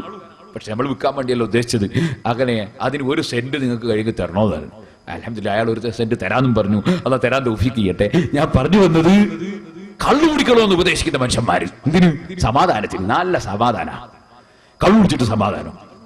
അലാ ബിദിക്രില്ലാഹി തത്മഇന്നുൽ ഖുലൂബ്. സമാധാനം അല്ലാഹുവിനെ സ്മരിക്കുന്നതിലാണ്, അതിനപ്പുറം സമാധാനമില്ല. അതുകൊണ്ട് മുസ്ലിമീങ്ങളെ, ചെറുപ്പക്കാരെ, എന്ത് പ്രശ്നം വന്നാലും നിങ്ങൾ കള്ള് ലഹരി ചിന്തിക്കരുത് കേട്ടോ. ജീവിതത്തിൽ ആരെങ്കിലും ദുർബല നിമിഷത്തിൽ വല്ല തെറ്റും വന്നവരുണ്ടെങ്കിൽ അള്ളാഹു നമുക്ക് എല്ലാവർക്കും പുറത്തു തരുമാറാകട്ടെ. ഒരു ഹദീസും കൂടി പറഞ്ഞ് ഞാൻ എന്റെ പ്രസംഗം നിർത്തട്ടെ. എന്റെ ചെറുപ്പക്കാരൊക്കെ എഴുന്നേറ്റ് നിൽക്കണം. ദൂരെ നിൽക്കുന്ന മുഅ്മിനീങ്ങളൊക്കെ മജ്‌ലിസിലേക്ക് ഇറങ്ങി വരണം. നമുക്ക് അള്ളാഹുവിനോട് ദുആ ചെയ്ത് പിരിയണം. നബി സല്ലല്ലാഹു അലൈഹി വസല്ലം തങ്ങളുടെ സമീപത്ത് അതാ വരുന്നു ഒരാള്, യമൻകാരനാണ്. അദ്ദേഹം വന്നിട്ട് നബി സല്ലല്ലാഹു അലൈഹി വസല്ലം തങ്ങളോട് പറയുന്നു, മുന്നോട്ട് അടുക്കണ്ട, പിന്നെന്ന് കുറച്ച് കസേരങ്ങ് മാറ്റിക്കല്ല മതി. നബി സല്ലല്ലാഹു അലൈഹി വസല്ലം തങ്ങളോട് പറയുന്നു, ഓ നബിയേ, യമനിൽ ഞങ്ങളിൽപ്പെട്ട പലരും കുടിക്കുന്ന ഒരു പാനീയമുണ്ട്. ആ പാനീയം കള്ളല്ല, ഖംറല്ല, കള്ളല്ല, കുടിക്കുന്നൊരു വെള്ളമുണ്ട്. ഉടനെ തന്നെ നബി തങ്ങളുടെ ചോദ്യം, അവമസ്കിറുൻ ഹുവ, അത് ലഹരി ഉണ്ടാക്കുന്നതാണോ? ലഹരി ഉണ്ടാക്കുന്നതാണോ? ഖാല നഅം, അതെ. ഉടനെ തന്നെ നബി സല്ലല്ലാഹു അലൈഹി വസല്ലം തങ്ങളുടെ മറുപടി, ലഹരി ഉണ്ടാക്കുന്നതെല്ലാം ഹറാം തന്നെ, ലഹരി ഉണ്ടാക്കുന്നതെല്ലാം കള്ള് തന്നെ. ലഹരിയുള്ള സാധനം വല്ലവനും കുടിച്ചാൽ, ലഹരി ഉണ്ടാകുന്ന വസ്തു വല്ലവനും കുടിച്ചാൽ, നബി സല്ലല്ലാഹു അലൈഹി വസല്ലം തങ്ങൾ പറയാണ്, ഹഖ്ഖുൻ അലല്ലാഹ്, അല്ലാഹ് ഏറ്റെടുത്തൊരു കടപ്പാടാണ്, ബാധ്യതയാണ്. അല്ലാഹ് ആരോടും കടപ്പാടില്ല, പക്ഷെ അല്ലാഹ് ചില കാര്യം സ്വന്തം ഏറ്റെടുക്കലുണ്ട്. അല്ലാഹ് ഏറ്റെടുത്തൊരു സംഗതിയാണ്, അയ്യസ്ഖിയഹു മിൻ തീനത്തുൽ ഖബാൽ, ലഹരി കുടിക്കുന്നവനെ അല്ലാഹ് തീനത്തുൽ ഖബാൽ കുടിപ്പിക്കും. നബി സല്ലല്ലാഹു അലൈഹി വസല്ലം തങ്ങൾ ഇത് പറഞ്ഞപ്പോ സഹാബത്ത് ചോദിക്കുന്നു, വമാ തീനത്തുൽ ഖബാൽ യാ റസൂലല്ലാഹ്, തീനത്തുൽ ഖബാൽ എന്ന് പറഞ്ഞാൽ എന്താണ് നബിയേ? നബി സല്ലല്ലാഹു അലൈഹി വസല്ലം തങ്ങൾ മറുപടി, അറഖു അഹ്ലിന്നാർ ഔ സാറത്തു അഹ്ലിന്നാർ, നരകക്കാര ശരീരത്തിൽ നൊലിക്കുന്ന നീര്, ചലം, നരകക്കാര ശരീരത്തിൽ നൊലിക്കുന്ന നീരും ചലവും, അതാണ് തീനത്തുൽ ഖബാൽ. ഓ മുസ്ലിമീങ്ങളെ, ഓ മുസ്ലിം ചെറുപ്പക്കാരെ, അള്ളാഹുവിന്റെ ഹബീബായ നബി സല്ലല്ലാഹു അലൈഹി വസല്ലം തങ്ങൾ പറഞ്ഞ ആ വാക്ക് നിങ്ങൾ ചിന്തിച്ചോ? ആരാണ് നരകക്കാരെന്ന് പറയുന്നത്? അബൂജഹൽ നരകക്കാരനാണ്, ഉത്ബത്ത് നരകക്കാരനാണ്, ഫിറഔന് നരകക്കാരനാണ്, നമ്രൂദ് നരകക്കാരനാണ്. അവരൊക്കെ അമ്പിയാക്കളെ പ്രതിപക്ഷത്തുള്ളവരാണ്. അമ്പിയാക്കളുടെയും ഔലിയാക്കളുടെയും ശത്രുക്കളല്ലേ നരകക്കാരെന്ന് പറയുന്നത്? ഫിറഔൻ അല്ലാഹുവിന് പകരം ഞാൻ റബ്ബാണെന്ന് വാദിച്ച ധിക്കാരിയാണ്. പിഞ്ചുമക്കളെ കൊന്നൊടുക്കിയ അക്രമിയാണ്. നമ്രൂദ് എന്ന് പറയുന്നത് ഇബ്രാഹിം നബി അലൈഹിസ്സലാമിനെ തീയിലിട്ട ധിക്കാരിയാണ്. അതേ അബൂജഹൽ എന്ന് പറയുന്നത് അല്ലാഹുവിന്റെ റസൂൽ സല്ലല്ലാഹു അലൈഹി വസല്ലം തങ്ങളെ എല്ലാ നിലക്കും ശല്യം ചെയ്ത വ്യക്തിയാണ്. അറിയാമല്ലോ, ഈ മനുഷ്യന്മാര് നരകക്കാരല്ലേ? ആ നരകക്കാരെ വല്ലാതെ ശരീരത്തിൽ ഒലിക്കുന്ന നീരും ചലവും നിങ്ങളതിന്റെ ഗൗരവം ചിന്തിച്ചിട്ടുണ്ടോ മുസ്ലിമീങ്ങളെ? നിങ്ങൾ നോക്കൂ, ഈ ഭൂമിയിലുള്ള തീ, ഈ ഭൂമിയിലുള്ള തീന്റെ 70 ഇരട്ടി ചൂടാണ് ജഹന്നമിന്റെ തീ. ഇവിടെയുള്ള തീ കൊണ്ട് തിളച്ചു മറിയുന്ന ചൂടുവെള്ളം ശരീരത്തിൽ ഒഴിഞ്ഞു പോയാൽ തന്നെ ശരീരം പൊക്കിള പൊങ്ങി, ശരീരത്തിൽ നീരൊലിച്ചു, ചലമൊലിച്ചു. എങ്കിൽ ഇവിടെയുള്ള തീന്റെ 70 ഇരട്ടി ചൂടുള്ള തീ, ആ തീയിലേക്ക് അതാ ലക്ഷണം കെട്ട ഫിർഔന് പോയി വീഴുമ്പോൾ, നമ്രൂദ് വീഴുമ്പോൾ, അബൂജഹല് വീഴുമ്പോൾ അവരെ ശരീരം മുഴുക്കെ പൊക്കിള പൊങ്ങിയിട്ട് അതിന്റെ ഉള്ളിൽ നിന്ന് ചലമൊലിക്കുമ്പോ, നീരൊലിക്കുമ്പോ അത് നക്കേണ്ടി വരിക എന്ന് പറഞ്ഞാൽ, അത് കുടിക്കേണ്ടി വരിക എന്ന് പറഞ്ഞാൽ, അതുപോലെ ഗതികെട്ടവൻ വേറെയുണ്ടോ? അതുകൊണ്ട് മുസ്ലിം ചെറുപ്പക്കാരെ, ജീവിതത്തിൽ എന്ത് പ്രശ്നം വന്നാലും ഒരിക്കലും നീ ലഹരി ചിന്തിക്കല്ല കേട്ടോ, കള്ള് ചിന്തിക്കല്ല കേട്ടോ, ബ്രാഡിയും വിസ്കിയും ബാറും ബീറും ചിന്തിക്കല്ല കേട്ടോ. അള്ളാഹുവിങ്കലേക്കൊരു യാത്രയുണ്ടെന്ന ബോധത്തോടെ, എല്ലാ പവറും നശിക്കുന്ന ഒരു ദിവസമുണ്ടെന്ന ബോധത്തോടെ നമ്മൾ അള്ളാഹുവിലേക്ക് മനസ്സ് തിരിച്ച് ജീവിക്കണം. അല്ല നമ്മളെ രഹസ്യം അറിയുന്നു, പരസ്യം അറിയുന്നു. ആ റബ്ബിലേക്ക് തൗബ ചെയ്ത് ജീവിക്കണം. എപ്പോഴും മാപ്പ് പറഞ്ഞുകൊണ്ടേ ഇരിക്കണം, അള്ളാഹുവിനോട് മാപ്പ് പറഞ്ഞുകൊണ്ടേ ഇരിക്കണം. ഈ പാവപ്പെട്ട ഞാനിവിടെ വന്നപ്പോ ഇവിടെയുള്ള പ്രവർത്തകന്മാർ ഞങ്ങൾക്കൊരു വാത് പറയണമെന്ന് ആവശ്യപ്പെട്ടു. ആരോടും വാത് പറയാൻ ഈ പാവപ്പെട്ടവൻ അർഹതയില്ല. ഈ സദസ്സിൽ ഏറ്റവും കൂടുതൽ എന്റെ റബ്ബിനോട് മാപ്പ് ചോദിക്കേണ്ട പാപി ഞാൻ തന്നെയാണെന്ന് ഞാൻ കരുതണം. അതുപോലെ നിങ്ങൾ ഓരോരുത്തരും കരുതണം. അല്ലാഹു ജല്ല ജലാലുഹു ജീവിതത്തിൽ വന്ന സർവ്വ പാപങ്ങളും പൊറുത്ത് നമ്മെ ശുദ്ധീകരിക്കട്ടെ. നമ്മളെ അല്ലാഹു തആല നന്നാക്കി തരട്ടെ. അല്ലാഹു ജല്ല ജലാലുഹു കിബ്റില്ലാതെ, അസൂയയില്ലാതെ, വൈരാഗ്യമില്ലാതെ, വിദ്വേഷമില്ലാതെ ഖൽബ് വളരെ ശുദ്ധിയായ നിലക്ക് നമുക്ക് അല്ലാഹു തന്ന അവയവങ്ങളും ശരീരവും മനസ്സും അല്ലാഹുവിലേക്ക് തിരിച്ച് തഖ്വയോടെ സുന്നത്ത് ജമാഅത്തിൽ അടിയുറച്ച് ജീവിച്ച് മരിക്കാൻ നമുക്ക് അല്ലാഹു ഭാഗ്യം നൽകട്ടെ. നമ്മുടെ ദുആക്ക് അല്ലാഹു തആല ഉത്തരം നൽകട്ടെ. ഇവിടെ മദ്രസ നടത്തുന്നു, മറ്റ് ദീനീ പ്രവർത്തനങ്ങൾ നടത്തുന്നു. അതോടുകൂടെ ഈ പരിപാടിക്കും നല്ല ചെലവുകൾ ഉണ്ടാകും. നിങ്ങൾക്ക് നല്ല സംഭാവനകൾ തരണം. അല്ലാഹു നമ്മുടെ മജ്ലിസ് ദുആക്ക് ഇജാബത്തുള്ള മജ്ലിസായി ഖബൂൽ ചെയ്യുമാറാകട്ടെ. നിങ്ങളോട് എല്ലാവരോടും ഞാൻ പറയുന്നു, കുറ്റ്യാടി സിറാജുൽ ഹുദ അതൊരു അത്ഭുതകരമായ സ്ഥാപനമാണ്. അതിന്റെ തുടക്കം മുതലേ അത്ഭുതമാണ്, ഇന്നും അത് അത്ഭുതമാണ്. ആ മഹത്തായ സ്ഥാപനത്തിന്റെ 20ാം വാർഷിക സമ്മേളനം ഉണ്ട്. പച്ചയായി വലിയ മഹാന്മാരുടെ മക്ബറ 1964 പച്ചയായി പറിച്ചു നീക്കി തകർത്ത പ്രദേശം, സുന്നത്ത് ജമാഅത്തിന്റെ പള്ളികളും മദ്രസകളും ഒക്കെ സുന്നത്ത് ജമാഅത്തിന്റെ വിരോധികൾ കൈയടക്കി ഭരിച്ച പ്രദേശം, പണ്ഡിതന്മാര് തലപ്പാവ് ധരിച്ചു പോകുമ്പോൾ കൂക്ക് വിളിക്കുകയും തലപ്പാവ് തട്ടിത്തെറിപ്പിക്കുകയും ചെയ്ത പ്രദേശം. അൽഹംദുലില്ലാഹ്, അല്ലാഹുവിന്റെ തൗഫീഖ് കൊണ്ട്, ഉസ്താദുമാരുടെ പൊരുത്തവും ദുആയും ബർക്കത്തും കൊണ്ട് ഓലഷെഡ് കെട്ടി തുടങ്ങിയ ആ സ്ഥാപനം ഇപ്പോൾ അതിന്റെ കീഴിൽ 50ഓളം പള്ളി നിർമ്മിച്ചു. അതുപോലെ തന്നെ 25 മദ്രസ സ്ഥാപിച്ചു. അതിന്റെ കീഴിൽ ദഅവാ കോളേജ്, അറബിക് കോളേജ്, അതുപോലെ സയൻസ് കോളേജ്, അങ്ങനെ തുടങ്ങിയിട്ടുള്ള ഒരുപാട് സ്ഥാപനങ്ങൾ അല്ലാഹു സുബ്ഹാനഹു വ തആല തന്നു. 8 ഇംഗ്ലീഷ് മീഡിയം സ്കൂളുകൾ ആരംഭിച്ചു. എല്ലാ സ്കൂളിലും യതീം കുട്ടികൾക്ക് ഫ്രീ ആയിട്ട് വിദ്യാഭ്യാസം ഇംഗ്ലീഷ് മീഡിയം സ്കൂളിൽ കൊടുക്കുന്നു. അതുപോലെ തന്നെ വനിതാ കോളേജ് ഇപ്പോൾ ബിൽഡിങ്ങിന്റെ പണി നടക്കുന്നു. അങ്ങനെ തുടങ്ങി അൽഹംദുലില്ലാഹ് സിറാജുൽ ഹുദയുടെ നേരിൽ തന്നെ കീഴിലുള്ള സ്ഥാപനങ്ങൾ 25 സ്ഥാപനങ്ങൾ 32ഓളം കെട്ടിടങ്ങളിലായി 8 കേന്ദ്രങ്ങൾ 8 പ്രദേശങ്ങളിലായി അല്ലാഹു തആല തന്നിട്ടുണ്ട്. പള്ളിയും മദ്രസയും കൂടാതെ തന്നെ ഇപ്പോഴും അതിന്റെ പ്രവർത്തനങ്ങൾ ഇങ്ങനെ നടന്നുകൊണ്ടിരിക്കുന്നു. വിദേശത്തും സ്വദേശത്തുമുള്ള എത്രയോ മുഅ്മിനീങ്ങൾ അതിനുവേണ്ടി സഹായിക്കുന്നവരുണ്ട്, പ്രവർത്തിക്കുന്നവരുണ്ട്. ഞാൻ തന്നെ ഇവിടെ ഇന്നു നേരം വെളുത്തപ്പോഴും എന്റെ അടുക്കൽ നമ്മുടെ മൂസ മുസ്ലിയാർ വന്നു.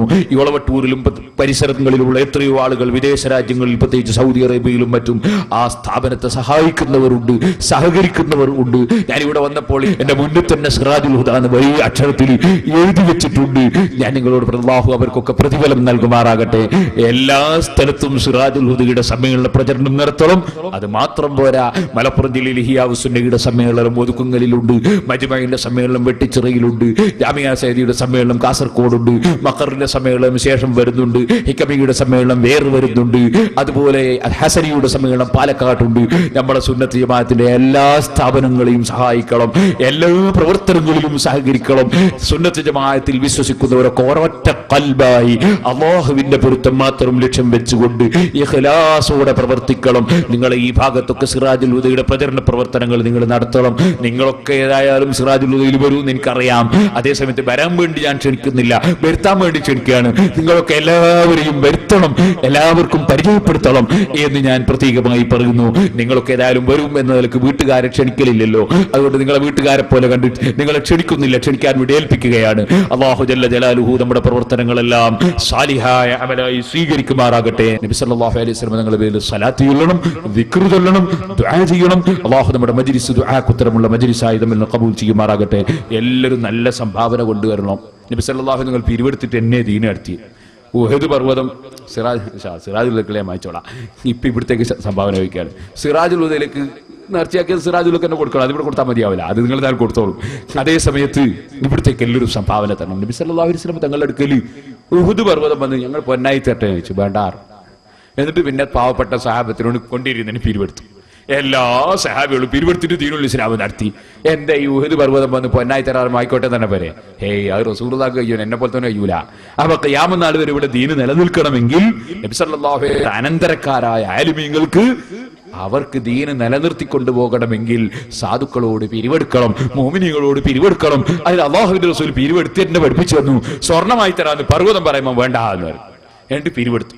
ആര് പിരിവെടുത്തിട്ടാണ് നബി സല്ലല്ലാഹു അലൈഹി വസല്ലം ദീൻ നടത്തിയത്. അതുകൊണ്ട് നമ്മളൊക്കെ നന്നായിട്ട് സംഭാവന കൊടുക്കണം. ഞാൻ ഇപ്പൊ വരുമ്പോ ശൂന്യല്ലാത്തൊരു മൗലവിന്റെ പ്രസംഗം ഞാൻ ലാപ്ടോപ്പിൽ വെച്ചിങ്ങനെ കേട്ടു. ഞാൻ കേട്ടിട്ട് നിങ്ങളാരും കേൾക്കാൻ പോണ്ട. അത് നിങ്ങൾക്ക് ചിലപ്പോൾ ഹറാമായിരിക്കും, എനിക്കത് വുജൂബായിരിക്കും. ഇപ്പൊ പറഞ്ഞു കുടുങ്ങിപ്പോട്ടല്ല, അള്ളാന്റെ ഒക്കെ കുടുങ്ങണ്ടാച്ച് പറഞ്ഞാണ്. നിങ്ങൾക്ക് ചിലപ്പോൾ ഹറാമാകും, എനിക്കത് വുജൂബാകും. അങ്ങനെയാണ്. ഒരു കുഷ്ഠരോഗിന്റെ അടുത്ത് ഒരു സാധാരണക്കാരൻ പോയിട്ട്, അല്ലെങ്കിൽ മറ്റൊരു പകർച്ചവ്യാധി ഉള്ളവന്റെ അടുക്കൽ ഒരു സാധാരണക്കാരൻ പോയിട്ട് ഇങ്ങനെ നിൽക്കുമ്പോൾ ഡോക്ടർ പറയും നിങ്ങൾ അവിടെ പോണ്ട, കാരണം നിങ്ങൾക്കും കൂടി ആ രോഗം പകരണ്ട. ഡോക്ടർക്ക് വെറുപ്പുണ്ടായിരുന്നല്ല. അതേസമയത്ത് അപ്പൊ ഡോക്ടർ സൂചി വെക്കാൻ പോകുന്നുണ്ടല്ലോ, അത് നിങ്ങൾ നോക്കണ്ട, ഡോക്ടർക്ക് പോലും നിർബന്ധമാണ്. ഡോക്ടർ പോലും നിർബന്ധമാണ്. അയാൾക്ക് അതിന്റെ മരുന്നും അറിയാം, അയാൾക്ക് അതിന് പെരട്ടന്റെ മരുന്നും അറിയാം, കുടിക്കേണ്ട മരുന്നും അറിയാം. അതേസമയത്ത് അല്ലാത്തവന് പോയി ആ രോഗം വന്നിട്ട് പറഞ്ഞിട്ട് കാര്യമില്ല. ശരീരത്തിന് മുറിവേറ്റാൽ ഒരു നിലക്ക് ഉണങ്ങിയില്ലെങ്കിലും മരിക്കുന്നതോടെ പരിഹരിച്ചു. ആത്മാവിന് മുറിവേറ്റാൽ, ഈമാനിന് മുറിവേറ്റാൽ മരിക്കുന്നതോടുകൂടി അതിന്റെ പ്രശ്നം തുടങ്ങുകയാണ്. അപ്പം ഈമാനിന് മുറിവേൽക്കുന്നതാണ് ഏറ്റവും ഭയപ്പെടേണ്ടത്, ശരീരത്തിന് മുറിവേൽക്കുന്നതല്ല. ഉറുമി വീശുന്ന സ്ഥലത്ത് നിങ്ങൾ ആരും നിൽക്കൂല, മാറിക്കളിയും. തട്ടിപ്പോകുന്നു പേടിച്ചിട്ടാ, ശരീരത്തിന് മുറിയുമെന്ന് പേടിച്ചിട്ടാ. എന്നാൽ സുന്നത്ത് ജമാഅത്തിനെതിരായ ആശയം പറയുന്ന സ്ഥലത്ത് ഒരിക്കലും പോയി നിൽക്കാൻ പാടില്ല. കാരണം അത് ഈമാനിന് മുറിവേൽക്കുന്ന ആയുധമാണ് അവിടെ പ്രയോഗിക്കുന്നത്. ഒരിക്കലും പോയി നിൽക്കാൻ പാടില്ല. ഈമാൻ ഏറ്റവും വില പിടിച്ചതാ. ആ ബോധം നമുക്കുണ്ടാകണം. അപ്പൊ ഞാൻ പറഞ്ഞ് കേട്ടുകൊണ്ടിരിക്കുമ്പോ ഒരു മൗലവി എന്നെ പരിഹസിച്ചിട്ട് പറയാ, നമ്മുടെ പിരിവ് വീരൻ എന്നെ കൊണ്ട് പറയാണ്, പിരിവ് വീരൻ പേരോട് അബ്ദുറഹ്മാൻ സഖാഫി, അയാൾ പിരിവെടുക്കുന്നു, ആളുകളോട് പിരിവെടുക്കുന്നു. പിരിവെടുത്തിട്ടാണ് നബി സല്ലല്ലാഹു അലൈഹി വസല്ലം ദീൻ നടത്തിയത്. പരിശുദ്ധ ഖുർആനിൽ അല്ലാഹു പറഞ്ഞു, ലാ ഖൈറ ഫീ കസീരിൻ മിൻ നജ്വാഹും ഇല്ലാ മൻ അമറ ബിസ്സദഖ. അധികം ആളുകളുടെ സംസാരത്തിലും ഖൈറില്ല. ഖൈറുള്ള സംസാരം ഇല്ലാ മൻ അമറ ബിസ്സദഖ, ധർമ്മം ചെയ്യാൻ വേണ്ടി കൽപ്പിക്കുന്ന സംസാരമാണ്, ധർമ്മം ചെയ്യാൻ വേണ്ടി നിർദ്ദേശിക്കുന്ന സംസാരമാണ് ഏറ്റവും ഖൈറായ സംസാരം. പരിശുദ്ധ ഖുർആൻ എന്ന് പറഞ്ഞാൽ പോരാ, ഖുർആൻ എന്താ ഉള്ളത് മനസ്സിലാക്കണം. ലാ ഖൈറ ഫീ കസീരിൻ മിൻ നജ്വാഹും ഇല്ലാ മൻ അമറ ബിസ്സദഖ ഔ മഅറൂഫ്, നല്ല കാര്യം കൽപ്പിക്കുന്ന സംസാരം, ഔ ഇസ്ലാഹി ബൈനന്നാസ്, ജനങ്ങളെ പരസ്പരം യോജിപ്പിക്കുന്ന സംസാരം, തമ്മിലടുപ്പിക്കുന്ന സംസാരമല്ല. അതാണ് ഏറ്റവും ഖൈറായ സംസാരം എന്നാണ് പരിശുദ്ധ ഖുർആൻ പറഞ്ഞത്.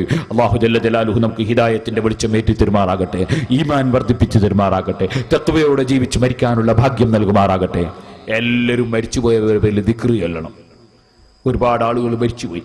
എത്രയോ ആൾ. ഇന്ന് ഞാൻ മരിച്ച ഒരു വീട്ടിൽ പോയി, അതുപോലെ തന്നെ ഇന്നലെ പോയിട്ടുണ്ട്, മിന്നാന്ന് പോയിട്ടുണ്ട്. മരിച്ചു. എത്ര ആളാ മരിച്ചത്? നമ്മുടെ കൂട്ടത്തിൽ ജമലുൽ തങ്ങൾ മരണപ്പെട്ടു പോയി, CK ഉസ്താദ് അടുത്ത് മരിച്ചുപോയി, KT ഉസ്താദ് മരിച്ചുപോയി, സയ്യിദ് മുഹമ്മദ് അലി ശിഹാബ് തങ്ങൾ മരണപ്പെട്ടു പോയി. അങ്ങനെ എത്ര തങ്ങന്മാരും ആലിമീങ്ങളും ഒക്കെ മരിച്ചുപോയി. അള്ളാഹു എല്ലാവരുടെ ഖബറിനെയും സന്തോഷത്തിലാക്കട്ടെ. നല്ല കാര്യം ചെയ്തവർക്ക് എപ്പോഴും നന്ദി വേണം. നല്ല കാര്യം ചെയ്തവരോട് എപ്പോഴും നന്ദി വേണം. സിറാജുൽ ഹുദക്ക് 7 ലക്ഷം റുപ്യ ഒരു അറബി തരാമെന്ന്. അയാൾ നിബന്ധന വെച്ചു, ശിഹാബ് തങ്ങളെ കത്ത് വേണം. എപ്പോ ഇന്നും ഇന്നലൊന്നല്ല, ഒരു 12-13 കൊല്ലം മുമ്പാ സംഘടനയിൽ വലിയ രൂക്ഷമായ പോരാട്ടം നടക്കുന്ന സമയം. ഞാൻ ധൈര്യത്തോടെ പാണക്കാട് പോയി, തങ്ങളെടുത്ത് ഒരാളെയും കൂട്ടിയിട്ട് പോയി, മുമ്പർക്ക് അറിയുന്ന ഒരാളെയും കൂട്ടിട്ട് പോയി. തങ്ങളെ കത്തുണ്ടെങ്കിൽ 7 ലക്ഷം ഉറുപ്പിക ഒരു അറബി സിറാജുള്ളവർക്ക് ഒരു കത്ത് തരണത്. പ്രൈവറ്റായിട്ട് റൂമിൽ കൊണ്ടുപോയിട്ട് എന്നോട് ഒരൊറ്റ കുട്ടിക്ക് ഞാൻ കത്ത് കൊടുക്കാറില്ല, ഞാൻ പ്രസിഡന്റാണ് പല കമ്മിറ്റിൻ്റെ, അവർക്കും കൊടുക്കലില്ല, പക്ഷെ നിങ്ങൾക്ക് ഞാൻ കത്ത് തരാം. സിറാജുൽ അപ്പൊ തന്നെ കത്ത് എഴുതി തന്നു. എന്നോട് ആരോടും പറയരുത് കേട്ടോ എന്ന്. ഞാനതുകൊണ്ട് ആരോടും പറഞ്ഞില്ല, വഫാത്തായപ്പോ പറഞ്ഞു. കാരണം അത് ആരോടും പറയരുത് തന്നെ. എന്താ പിറ്റേന്ന് പോലും കത്തിന് ആളുകൾ ഇങ്ങനെ ക്യൂ നിൽക്കും. ഇനിയിപ്പം കത്തിന് ആരും അങ്ങ് പോകില്ലല്ലോ, ആരോ വരും മക്കബറിന്റെ അടുത്ത് പോകും ആരെങ്കിലും കത്തിന്. അതുകൊണ്ട് എനിക്ക് പറഞ്ഞാൽ കുഴപ്പമില്ലാന്ന് എനിക്കറിയാം, അതുകൊണ്ട് പറഞ്ഞതാണ്. ഞാൻ പറഞ്ഞു വന്നത് നല്ല കാര്യം ആര് ചെയ്താലും ഞാൻ നേരത്തെ പറഞ്ഞില്ലേ നന്ദി വേണം.